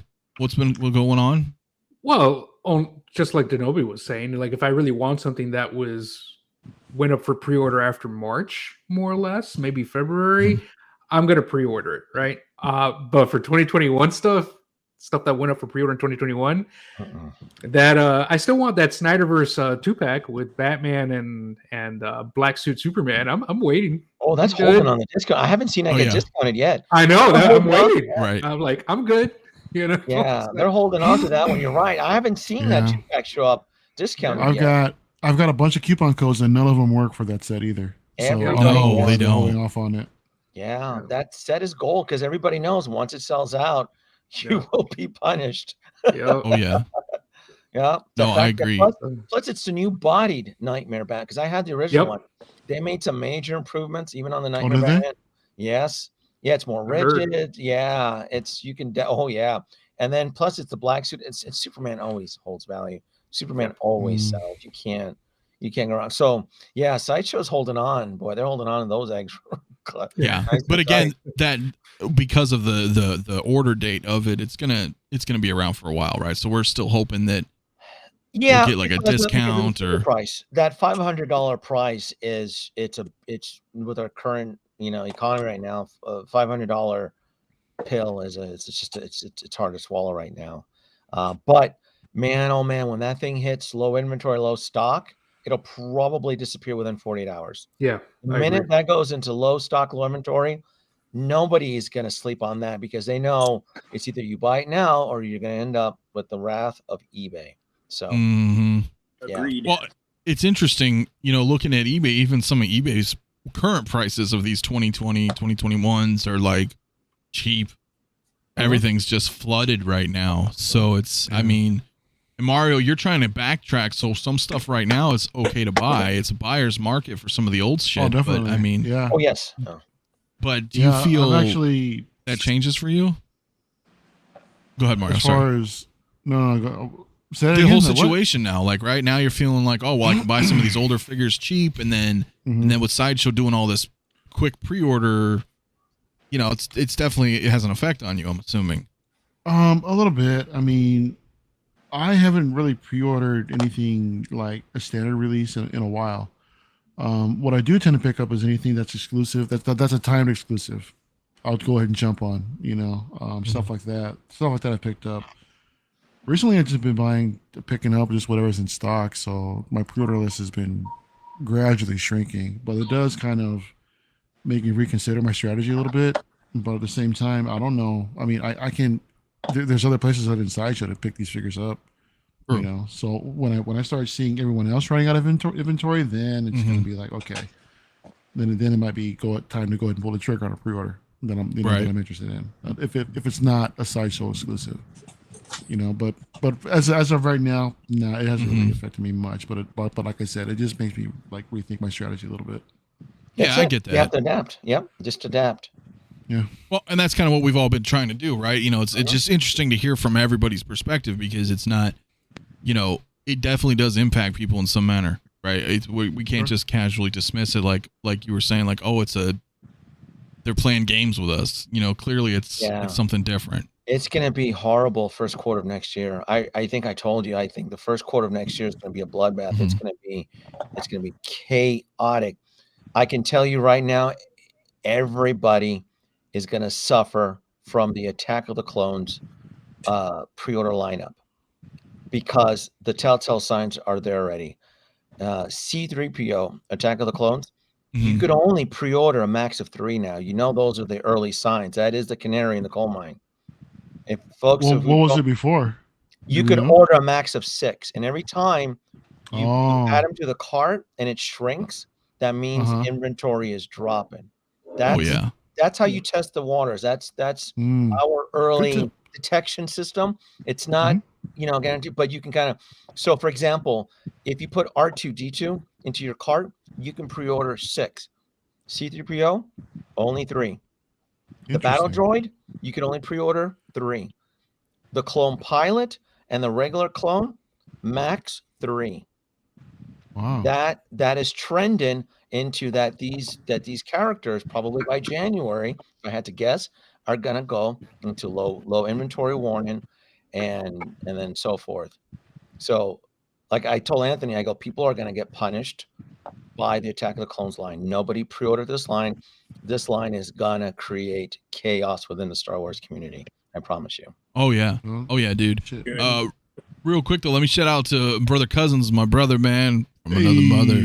I know he couldn't make it tonight, so do appreciate. He says, "What's up, everyone?" Shout out to this great panel, my man. I do appreciate it. I hope you and your lady are having a good evening tonight, my man. Yeah, we're just kind of shooting the shit, man, about all this, and it's interesting to see like where we're going. And you're right about that Attack of the Clones stuff, right? Because they're gonna have a second wave too, and then if they're going to be following through with this, when you add something to your sideshow card, if you can add 6, they got a ton of this crap.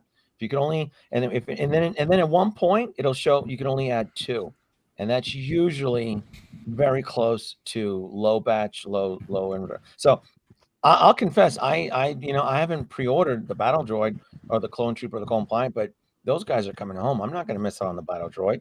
There's no way. Oh yeah. I'm not missing out on that. Didn't the Bark Appos, the Bark Speeder go on waitlist? Yep. Yeah. Yeah, that one did for sure. Did the Apo Speeder go on pre-order? I mean, go on waitlist yet? Well, I don't remember which one. One of them did. One of them didn't. Sidecars on waitlist. So the sidecar. So the other one, which is the Apo Bark Speeder, that one you can only on Sideshow. You can only pre-order a max of 2. You can test that out. So that means that the Apo Bark Speeder very soon, maybe this month or next month, is going to go into low batch, low inventory warning. So, and that sucks because these speeder bikes are expensive, and there's no way in hell I'm missing out on this stuff. Can you imagine trying to chase a Bark Speeder on eBay once they're sold out at that price? That's gonna suck. Yeah, no. It's gonna suck. Mario knows the game. You know it's gonna suck. No. That's easily 1.5 times the price, probably. Yeah. No way. No, thank you. Yeah. So I've had to recently go back to pre-ordering because I'm like, no, I'm not dealing with this chase next year. So if I see the warnings or low batch or whatever, I'm like, I gotta figure it out. I gotta do something because I'm not chasing this. Well, that's a big problem because, I mean, for me, I'm not collecting the prequel stuff. So for me, I'm like, okay.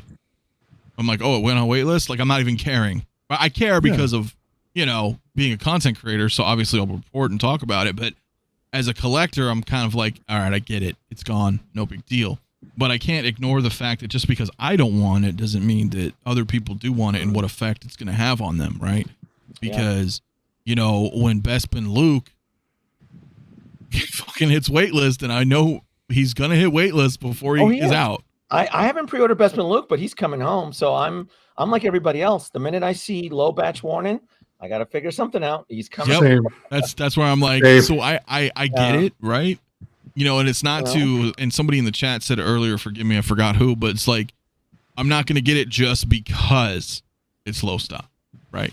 I have to love the property, right? I have to be collecting that line. I don't want to. I wouldn't say I don't want to.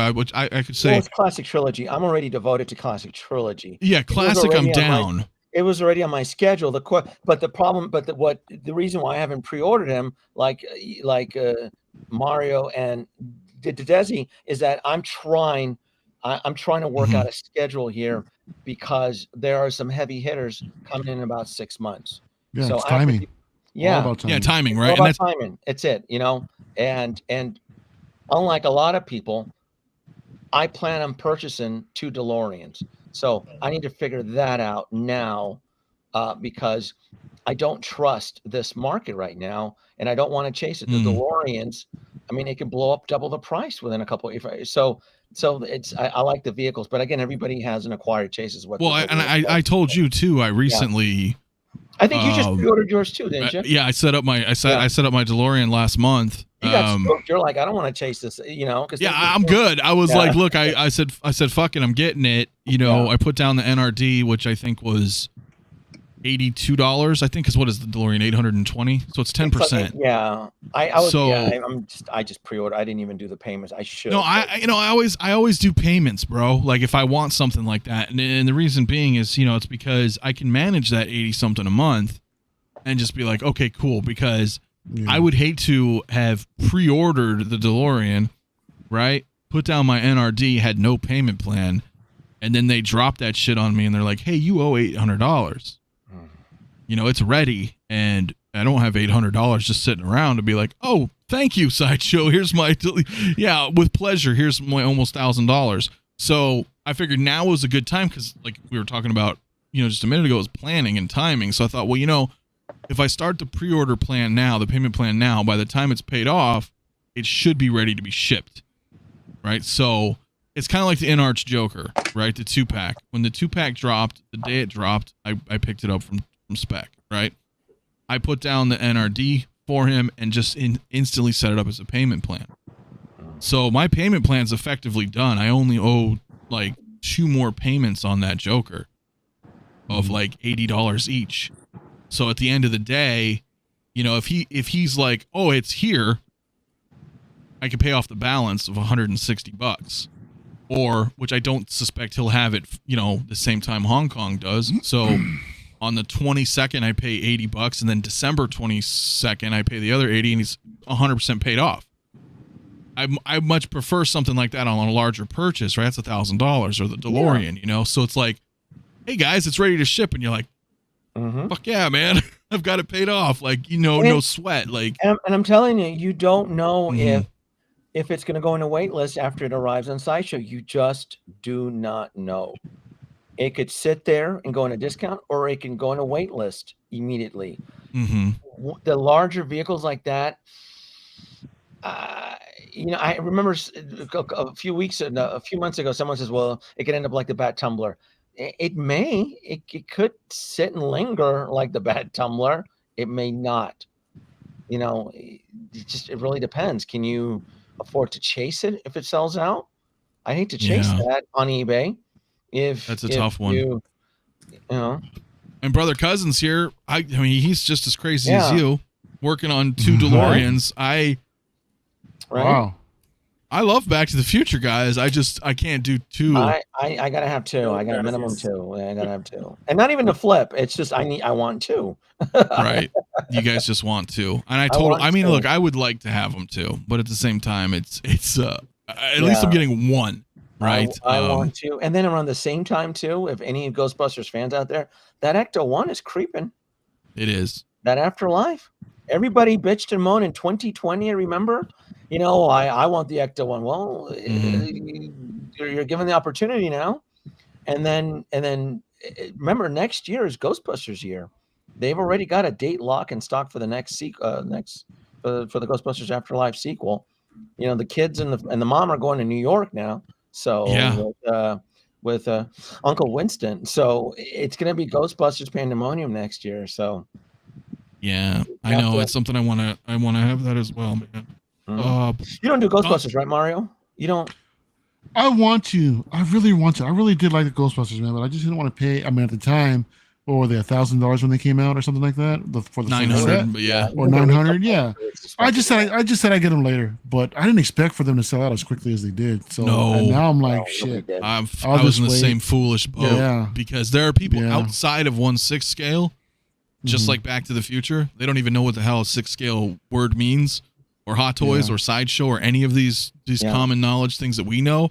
All they know is Back to the Future, and they know Ghostbusters. And if all of a sudden they can get something like that, just like the HasLab, with the Proton Pack, it's that they're going to get it. They're not going to buy anything else. They're a fan specifically of that. So that's why you got to understand that. He's right. Evaporated. You're right, Anthony. There are on YouTube, there are YouTube channels devoted specifically to Ghostbusters news and pop culture. And they've covered the Blitzway 𝗦𝗢𝗠𝗕 on multiple occasions, and a few of the hosts there and the people that follow him are back in the 𝗦𝗢𝗠𝗕. They don't know anything of Hot Toys. They don't know anything of 1/6 scale. All they know is that they can own a giant ass 𝗦𝗢𝗠. Same thing for Back to the Future. There's Back to the Future YouTube channels out there that like all they do is cover Back to the Future. Same thing. That's why I said that's like, do you want to read? Because everybody was like, well, it'll sit like the Tumblr. I'm like, but I don't know if the technically the Tumblr is a reissue. In the DeLorean, to me, it's not a reissue. It is another mark. It's a re-release of the similar model, but it's not. I just don't see it. To me, they're 2 different products. The Mark I and the Mark II. And even though some people like to believe they are, that it's a reissue, it's not. So I just think I it's agree. a brand new product. Yeah, and Well- it could sell out. It would suck though. I would suck that if it arrives in Sideshow and then a week later it's in wait list because it's gonna suck. Yeah. Well, to bring up Don's point, I don't think they're going to reissue Back to the Future 2, Marty and Doc. I think I don't believe so either. I don't think I so think either. they'll give us the disguised versions from Back to the Future 2 that they Yeah. showed off, but Yeah. I don't think. Yeah, for me, I don't think they're going to do it. I think it's a miracle that we're even getting a Mark II DeLorean, but then I still believe it's within political reasons why we're even getting it, which I'm thankful for. I'm not, Yeah, I'm not crying about it. one to So rock, one you to have suck. you have to assume it could be another Anthony, another 8 years, another 10 years before we see another. Yeah, it was a good 7 years, right, since mean- the first and second one. What was the counter argument they were telling me? Well, Denobi InArts is going to make DeLorean. Really? You want to hold your breath for that? Okay. Yeah. Why not? I mean, I'd like to see what they do, but I'm not going to hold my breath in that respect, right? I am going to grab the Hot Toys and not be punished, right, by missing out on that. There's no, I'm telling you, next You know what year I'm it's going to saying? be brutal. Boy, if there's ever if there's ever going to be a I told you so year, it's going to be next year. oh yeah, dude. I Definitely. think is anybody getting double Afterlife Ecto-1s? Not me. I think it's No. huge. I'm only Yeah. buying one. I'm not. Yeah. Yeah, I can't do that. I personally can't do that. Yeah. So, I don't. Yeah, let's they're just they're throwing anything yeah. you want to hear at this point. So Yeah. No, it's I'm sticking with Hot Toys for that, right? Because like you said, I was surprised that they were gonna, you know what I mean, even give us a Mark II. So now that we're getting it, I'm not screwing around. It's up. No. It's payment I mean, planned. it's It's ready. it feels like it's Christmas already, doesn't it? Right? No, in a way it does, but in a way it's the way Hot Toys and Sideshow Christmases are though are never fun. Right? So right now it kind of feels fun, but I'm telling you guys, next month more and more shit's gonna be dumping on us, and we're gonna be clutching our pearls because it's just Mhm. it's a lot, man. It's a lot. I don't know, Oilers, are you picking up either of those vehicles? No, I don't have room. I have the Black Series TIE Fighter over here. I have the Razor Crest, the HasLab Razor Crest, and I have the Hot Toys Mando Speeder that I just unboxed last week live on my channel. I have that behind my head over here. Those are the only vehicles that I have that are large. I have a bunch of like tiny 18 scale stuff up in boxes up here, but I don't even really have the room for these. So I can't get it. I'm dialing back the amassment of pieces anyways. I'm kind of trying to not amass more than fits behind me here. So I'm definitely not going to be getting any vehicles, even though I would love to. I also have the 𝗕𝗓𝗦𝗔𝗩𝗘 sitting over there, and it's like Well, it's sitting space, on right? a table by itself because I have nowhere else to put it. Yeah, see, space is a big deal, man. It really is. So I don't know how many people out there are going to be picking them up. Quick But- question for the panel, Anthony. Anybody here getting the Mando swoop bike other than Euler? I'm pretty sure I'm going Oh, yeah. to, but I haven't set in stone yet. Okay. Are you? How about you, Des? Are you not doing the? No, I don't think so. Okay. I am, but I'm waiting for a coupon. I know that's going to hit Black Friday something because I'm either waiting for Black. Well, actually, on Sideshow's website and their events page, they already announced that they're going to be doing a promo event for Black Friday and Cyber Monday. So fingers crossed. Somebody in the comment mentioned that they're waiting for 30% off on the indoor speeder bike. I am with them too. The minute the indoor speeder bike gets a 30%, I'm picking an Definitely. additional one. Yeah, I think I that want was. Nope. to put Leia or Wicked on one of those bikes. There you go. Oh yeah, I really want to set up my whole Yeah. Return of the Jedi scene there, that whole Endor scene, and I'd prefer to get two of them. See, there's Wicked Yeah. right there. Yeah. Yeah. I love that one. I wish we would get some more Ewoks, but Like a time will. lovely little violent teddy bear. I love him. I love him. I love him, dude. I love him. So 40th anniversary next year. Let's see if Hot Toys blesses us, right? Ooh. well, listen, I know we segued a little bit, guys, and whatnot, but I really wanted to talk a little bit, with Desi and Oilers stuff, because they do some pretty cool stuff here, man. And I kind of wanted to bring you up really quick here on my screen if I can find it. So you had recently You just created this diorama piece, right? Yeah. I mean, I don't know if everybody in the chat knows, but you've been making stuff for quite a while now. Yeah. I don't know how deep you want me to go here. Hey, but just whatever you want to All say, the way, bro. baby. All the way. Go for it. back to the day. You know what? All right. I don't want to take over your stream, but I've shared this on other streams, so I'll share it here. Yeah. So this book, Let's bring you as a full screen for 7-year-old, this second. is, thank you, Bob Dylan, I love you. And he bought his, by the way, just so everyone knows. He bought that. Hell He yeah. bought one from me. This book is very special to me. I'll show you why. This is the history of the Star Wars model shop. This has high quality images of like all the models and everything. And so this is just me explaining myself. And I did go over this in my in-art review very briefly. So the perspective I'm coming from as a collector, I started with Star Wars like many people. And when I was 7 years old and saw Star Wars for the first time, I was like, this is the greatest thing I've ever seen in my life. And my mother proceeded to tell me that I had a family member that worked on the original trilogy in the model shop. And I was like, No way. what? No kidding. So this is the model shop here. And this is my Auntie Barbara right here. Hey, Wow. that's awesome. That's so cool. When I learned That's that awesome. when I was a kiddo, it pretty much informed my entire creative journey. Like everything I wanted to learn how to do had to do with making spaceships or making miniatures. And so I learned drafting. I did architectural drafting. I did mechanical drafting. I did photography because I was obsessed with how films were made. I got obsessed with special effects makeup for a little while. I even was considering going to school for it. I didn't do that, but I've been a super fan of film and how films are made from like a physical prop perspective my whole life because of that. So I've always wanted to do stuff like this my whole life. And finally, as an adult, because this stuff costs money, right? To like have the tools and have the materials, especially stuff like high quality stuff, it's expensive. Like buying a gallon of resin is like $150 or more. You know, just and that's to make a few things, right?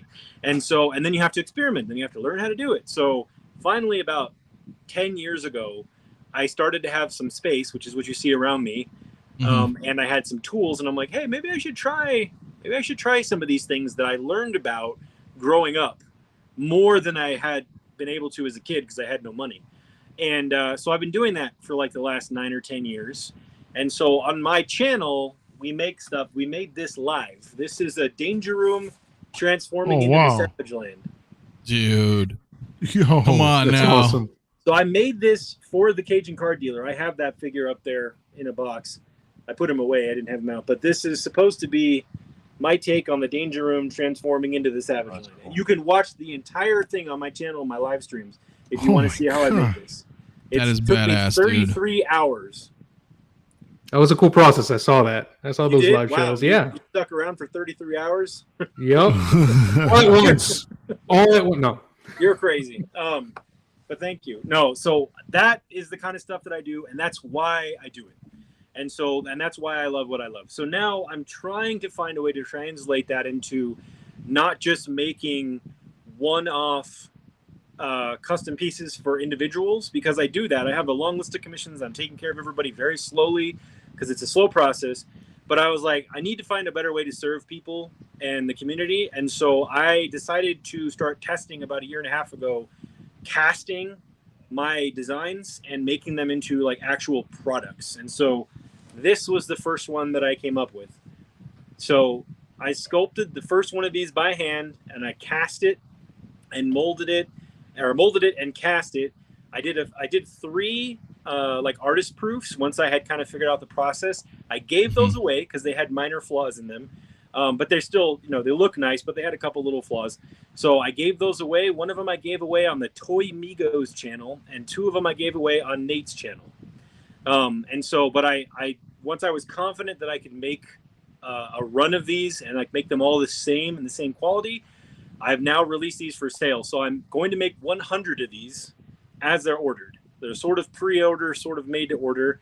They're up for sale in my Etsy store. And so this was my, I called it Smash, kind of inspired by the superhero Smash. And it's made of hard cast liquid plastic. Oh yeah, I like tested. that. Yeah, Ooh. it's hard. Like it ain't going anywhere. Ooh. So, and I've tested 3 or 4 different types of resin. I left them sitting up in near my heater. I shipped the 2 that I shipped to 𝗕𝗘𝗢𝗓 and Don Prime. They had for months, and there's no problems. And I'm using the plastic that they use for prop making, and it's like an industry standard for prop making. So it's a high quality resin. That's why the price of these is the price they are, because I don't want them to be junk. I hand paint every single one of these. I hand cast every single one of these. I have a video on my channel explaining the process.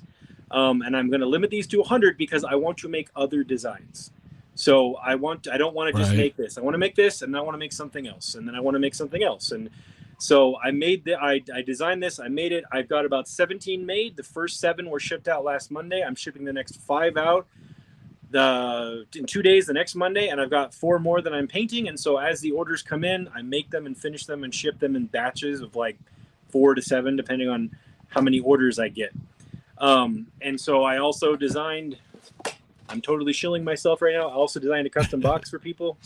I like that. So this is the custom box it's a thank you for me. They're That's handmade, awesome. hand painted, and made in America. Clamshell box, and they will all be numbered. They'll come with a number. So, and then they come with a care instructions with a warranty and a return policy on the bottom. The reason I'm doing this through my Etsy store is so that it protects your purchase, and it allows me to facilitate any type of, if there's a damage or a return, or if I'm giving you 30 days. If you hate it, you get it and you're like, I don't like this, you can send it back. I'll give you your money Who back. wouldn't like that? So if you don't like it, I'll give it back to you. But so far, everybody's liked them, and they're happy with them, and I hope that continues. Hell yeah! And it looks like they fit in a DTOF too.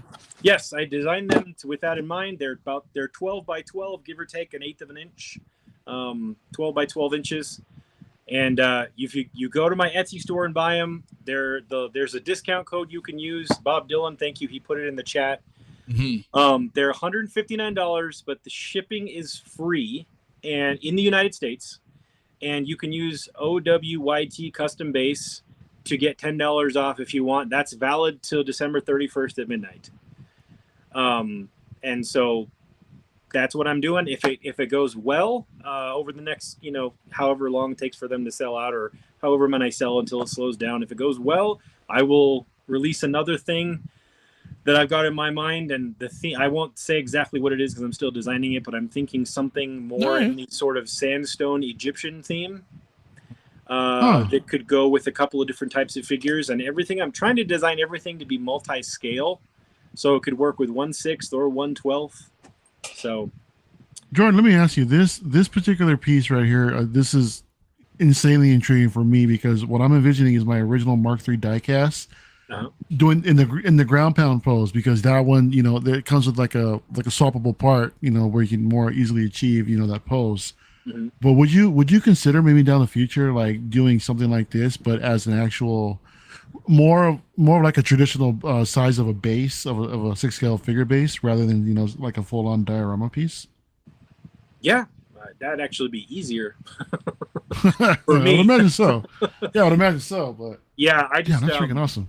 I had this in mind because I wanted to. I like, like I showed you, I like to make scenes, but I also like. I also am intrigued by the concept of proximity pieces and smaller things. And the piece I want to make next is going to be sort of. I've been to Egypt and I've traveled around Luxor and Cairo, and I have tons of pictures. And I'd like to make something inspired by that. And I'm thinking 2 or 3 pieces, like maybe steps and like a broken column and something else that can be set up however you want. See, that would be really cool. Something like that. And I'd like to keep doing things like that. So that's where I'd want to go. But it's all about if people want them and they like them and they'll pay for them. This is what it costs to make it in America and to make it worth my time and to get the high quality resin. That's actually not really resin. It's technically just liquid plastic, but this is kind of about the right, give or take $10 to $20, depending on what it is. This is where things would land. So Now, would you? I think it's pretty awesome, man. But would you end up trying to do stuff that would accommodate like 𝗦𝗔𝗩𝗘 cases and other custom? Absolutely. Style Well, stuff. this should fit into 𝗦𝗔𝗩𝗘 case, right? So, I mean, Yeah. obviously it's not the whole span, but that's Right. why I'm thinking pieces that can be set up how you want as far Just as modular in that sense. For Yes, and I'm interested in doing everything: terrain, sand, whatever. And so I've got like here's this. I made this for my Clone Wars Ahsoka. This is a one-off piece that I did. Oh, And so, maybe not necessarily plants right away, but other things like this, like rocks with resin, water, and pieces you can separate and move around to create a scene. Stuff like that is what I would like to continue doing. But again, it all depends on how people receive this. If they don't like it and I don't sell any, then I'm not going to do it. But bro. but I also teach people how to do these on my channel. So I have this entire build. You can watch the whole thing on my channel, every single step. If you guys want to make your own too, if you're like, you want to actually try to do it yourself, you can do it. I know Desi, he fills that spot extremely well too. He shows you how to do it as well. I see the Mandalorian, Ahsoka, and Din Djarin on that piece. That'd be an insane looking diorama, man. That's awesome. So, and I think we should point out the fact that this is hand painted, because we hear that term all the time: hand painted statues, hand painted, like all the Hot Toys head sculpts are hand painted. Yeah, right. They are in a factory and an assembly line, and that shouldn't take away from it to a certain extent. But now we're talking about like the actual artist who designed the original piece is literally hand painting every single piece, the 100 pieces that he's going to produce, right? So you're getting the original piece casted and hand painted by the original artist. Like, to me, that matters, right? So I think that's a really cool feature of getting these bases off of Etsy, So Yeah. Yeah. No, I think I'd these like look to keep amazing, it bro. that You're, way as you're long as making me possible. want some.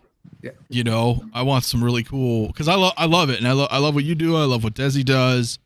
I know, Desi, you kind of slowed down a little bit, but I mean, you're doing very similar things on your channel. You're showing off like how to create the things and whatnot. So I don't know if, I'm sure people in the chat have known, right? You guys have seen Desi, right? I'm sure Metamorphic Customs. I can bring you up as well, man. I mean, as Jordan pointed out, go ahead. I had to slow down with the commissions a bit, but I was trying to focus more on the channel, and I might pick it up a little bit more starting the new year. I started getting bigger and bigger. Then I did the largest diorama I had ever made, which is the last 2 videos I released. But now I'm trying to go back a little smaller, get back to the roots of what started me in diorama, which is actually terrain making for 28mm scale Warhammer. So I'm trying to get back to that kind of scale, right? And maybe do a couple of videos there. And all my videos have always been because I started kind of like what Jordan was saying, right? What Oilers are saying. You start taking commissions and you realize a lot of people just, they can't. And I respect that, right? So I was like, okay, well, can I put out a video that can teach a certain amount of people, the people that want to partake in this and like want to give it a shot? Like, why don't I just make a commission and just record the whole process, put it out, and whoever wants to try to do it themselves, they can, try, nothing to hide. So I like watching both you guys for that reason, right? Because you guys do show like how you're doing it and try to, talk along, with people. I just don't, I don't have it. I don't have it in me, and I don't have the space, right? But I love watching it, and I love seeing what you guys are like making, man. It makes me like, I love stuff. You guys know that. Like there is a market for that, right? There's a market for these very elaborate, awesome displays, whether it's, literally for display or taking photos or doing videos. It totally brings, like Mario was saying, like that one you have there would be awesome with Ahsoka and Mando. Like I could take some sweet, it's awesome, man. It's super. I love what you guys are doing, man. I don't know, Zenobia, I don't know if you've really tuned in and checked out either of theirs at all, but you're obviously into a lot of custom dioramas and displays and creativity, right? Yeah, I like sets though. I like building worlds. I like and it's very hard to find people to do that, believe it or not. So not so much. I have nothing against bases. It's fine, but where I'm at now in collect, and I want sets. I want like 1/6 scale Hollywood sets, kind of like like movie sets, right? That you like, can. yeah, the term is facade. That's what I want, a facade, and not so much where I want my stormtrooper in a miniature base. That's fine. It's just not for me. I want sets. You know, I've told you, Anthony. That's one of the reasons I've told you directly about Exo 6. Like, give me sets. Give me a holodeck arch. Give me a bridge set. Give me this. Give me that type of. Give me interaction. Give me that type of stuff. So I've just recently, in the last few months, I've just started dabbling and going back into my older figures and USB modding them, and it's been working brilliantly. Yeah, it's looking awesome. I'm watching you do that. I'm like, okay. I'm like, it's like, that's it, and it's rated, and it's not going to blow a fuse. I'm like, that's all I had to do, and it's like, wow. A USB plug, for the most part, pumps out a maximum of 5 volts, and the light bulbs and the LEDs inside most hot toys are rated for 5 volts. All you have to do is figure out how to get the power from a USB plug onto the circuit, and that's it. You don't even need a resistor or anything. And I'm pretty keen on soldering. And who out there doesn't have a pile of old USB cords? All I'm doing is recycling around. Yeah, all I'm doing is recycling the old USB plugs. All you have to do is figure out the positive from the negative, solder, plug and play. Wow, that's cool. Yeah, because I saw you do the Dark Troopers and then one of the Iron Mans. My next project that I want to USB hack is the quarter scale Iron Man. This one right here. Oh yeah. Can you see him? Yeah. That one right there. Yeah. That one there. Yeah, I'm gonna USB hack them. So I just want to lit. And I want the base lit too. So yeah, they're all the little LED light bulbs. They're rated for 5 volts. And as long as you're handy with a soldering iron and you know how to solder, which I did in tech class when I was out of middle school decades ago. It's pretty. Plus, we're entering the world of USB. Has anybody not figured that out? Has anybody been? Well, yeah, we're getting there. You know, I think we've just entered the realm of USB, and Hot Toys is starting to incorporate USB plugs into a lot of their future figures. I think the Spider-Man one was the one, the Miles Morales, the cyber version. Yeah. That's USB, and it works. I have it plugged in, and it works. It looks beautiful, looks great. Everything is just, and then all the Iron Man suits that are coming in forward, those are all going to be USB plugged in. So, oh yeah, but I don't know how to. I want to do that. I did. Let me see. What did I do? I did Igor, which is USB plugged in. Had it now for days. I did Igor. I did Igor, and then I did the Ironmonger. I did those two, and they're lit up right now behind me. You can't Christian see it. Detour, I do have my most viewed video on my YouTube channel is my how to make miniature lighting video. If you go watch that, you might get some ideas of how you could start. That would be good. That's a good video, by the way. Yeah, check out his video on that. There's a lot of criticism in the comments of it, but I have a real quick question for the panel. I'm going on a tangent because, you know, Denobi, ever since you mentioned your myth about how to look for low stock figures, I've been like freaking bouncing around for a long time right now. Wasn't the Mando with Grogu, the Chrome Mando, wasn't that low stock or hit waitlist earlier this week or a couple weeks ago? Do you guys remember? It should still be under low inventory. Was it that one, or was it the original one, the non-Chrome? It was the original one. It wasn't the deluxe version. Yeah. Okay. No, I thought the Chrome version, because there's two versions of that, right? There's the deluxe one, and it has the regular one with Grogu. And I could have sworn that I saw that one go waitlist, but it's available now, and you can get 6 of them. So I'm like, what the hell happened there? So I could be just tripping, you know. But I'm just wondering if you guys actually remember. The ones, let me see, the ones I've been following are the Spider-Verse. Those are the ones I'm very fearful.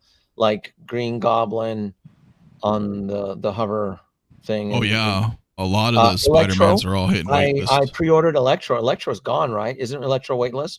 It's waitlisted, yeah. Yeah, I'm not. I'm building the Spider-Verse. I don't want to chase any of that shit next year. No way. So okay, yeah. Payton says that the collector's edition Chrome version did go waitlist, but it came back now. Okay. So they're okay.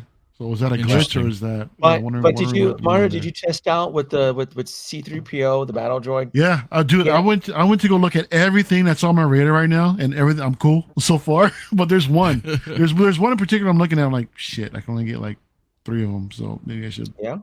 pull Well, something. Shit, I think man. did I tell you, Anthony? I go, the minute that C3PO goes on low inventory, I'll probably pre-order another one because I have one pre-ordered right now. I'll probably pre-order another. I think C3PO, the Attack of the Clones, I think it'll be worth its weight in gold. I think history will repeat itself.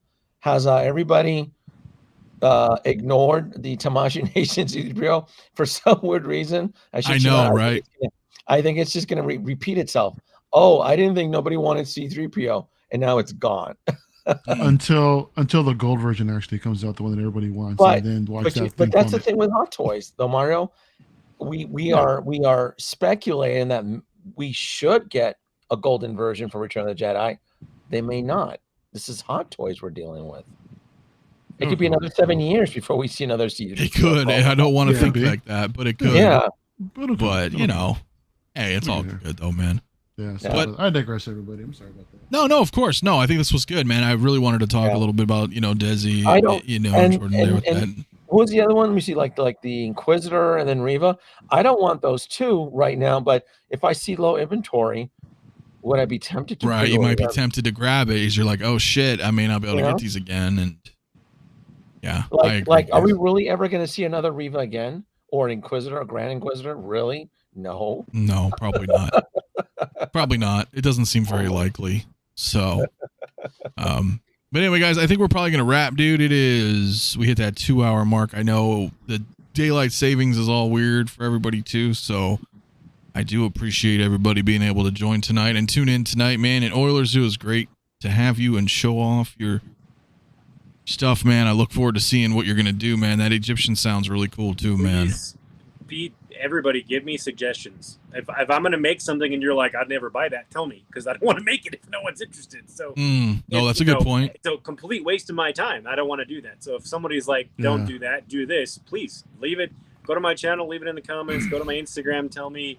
Go to my Etsy store, leave it. Leave it, whatever. Just tell me, because I very much don't want to waste anybody's time. So, especially like if I want to actually make this work, I need to make things people really want.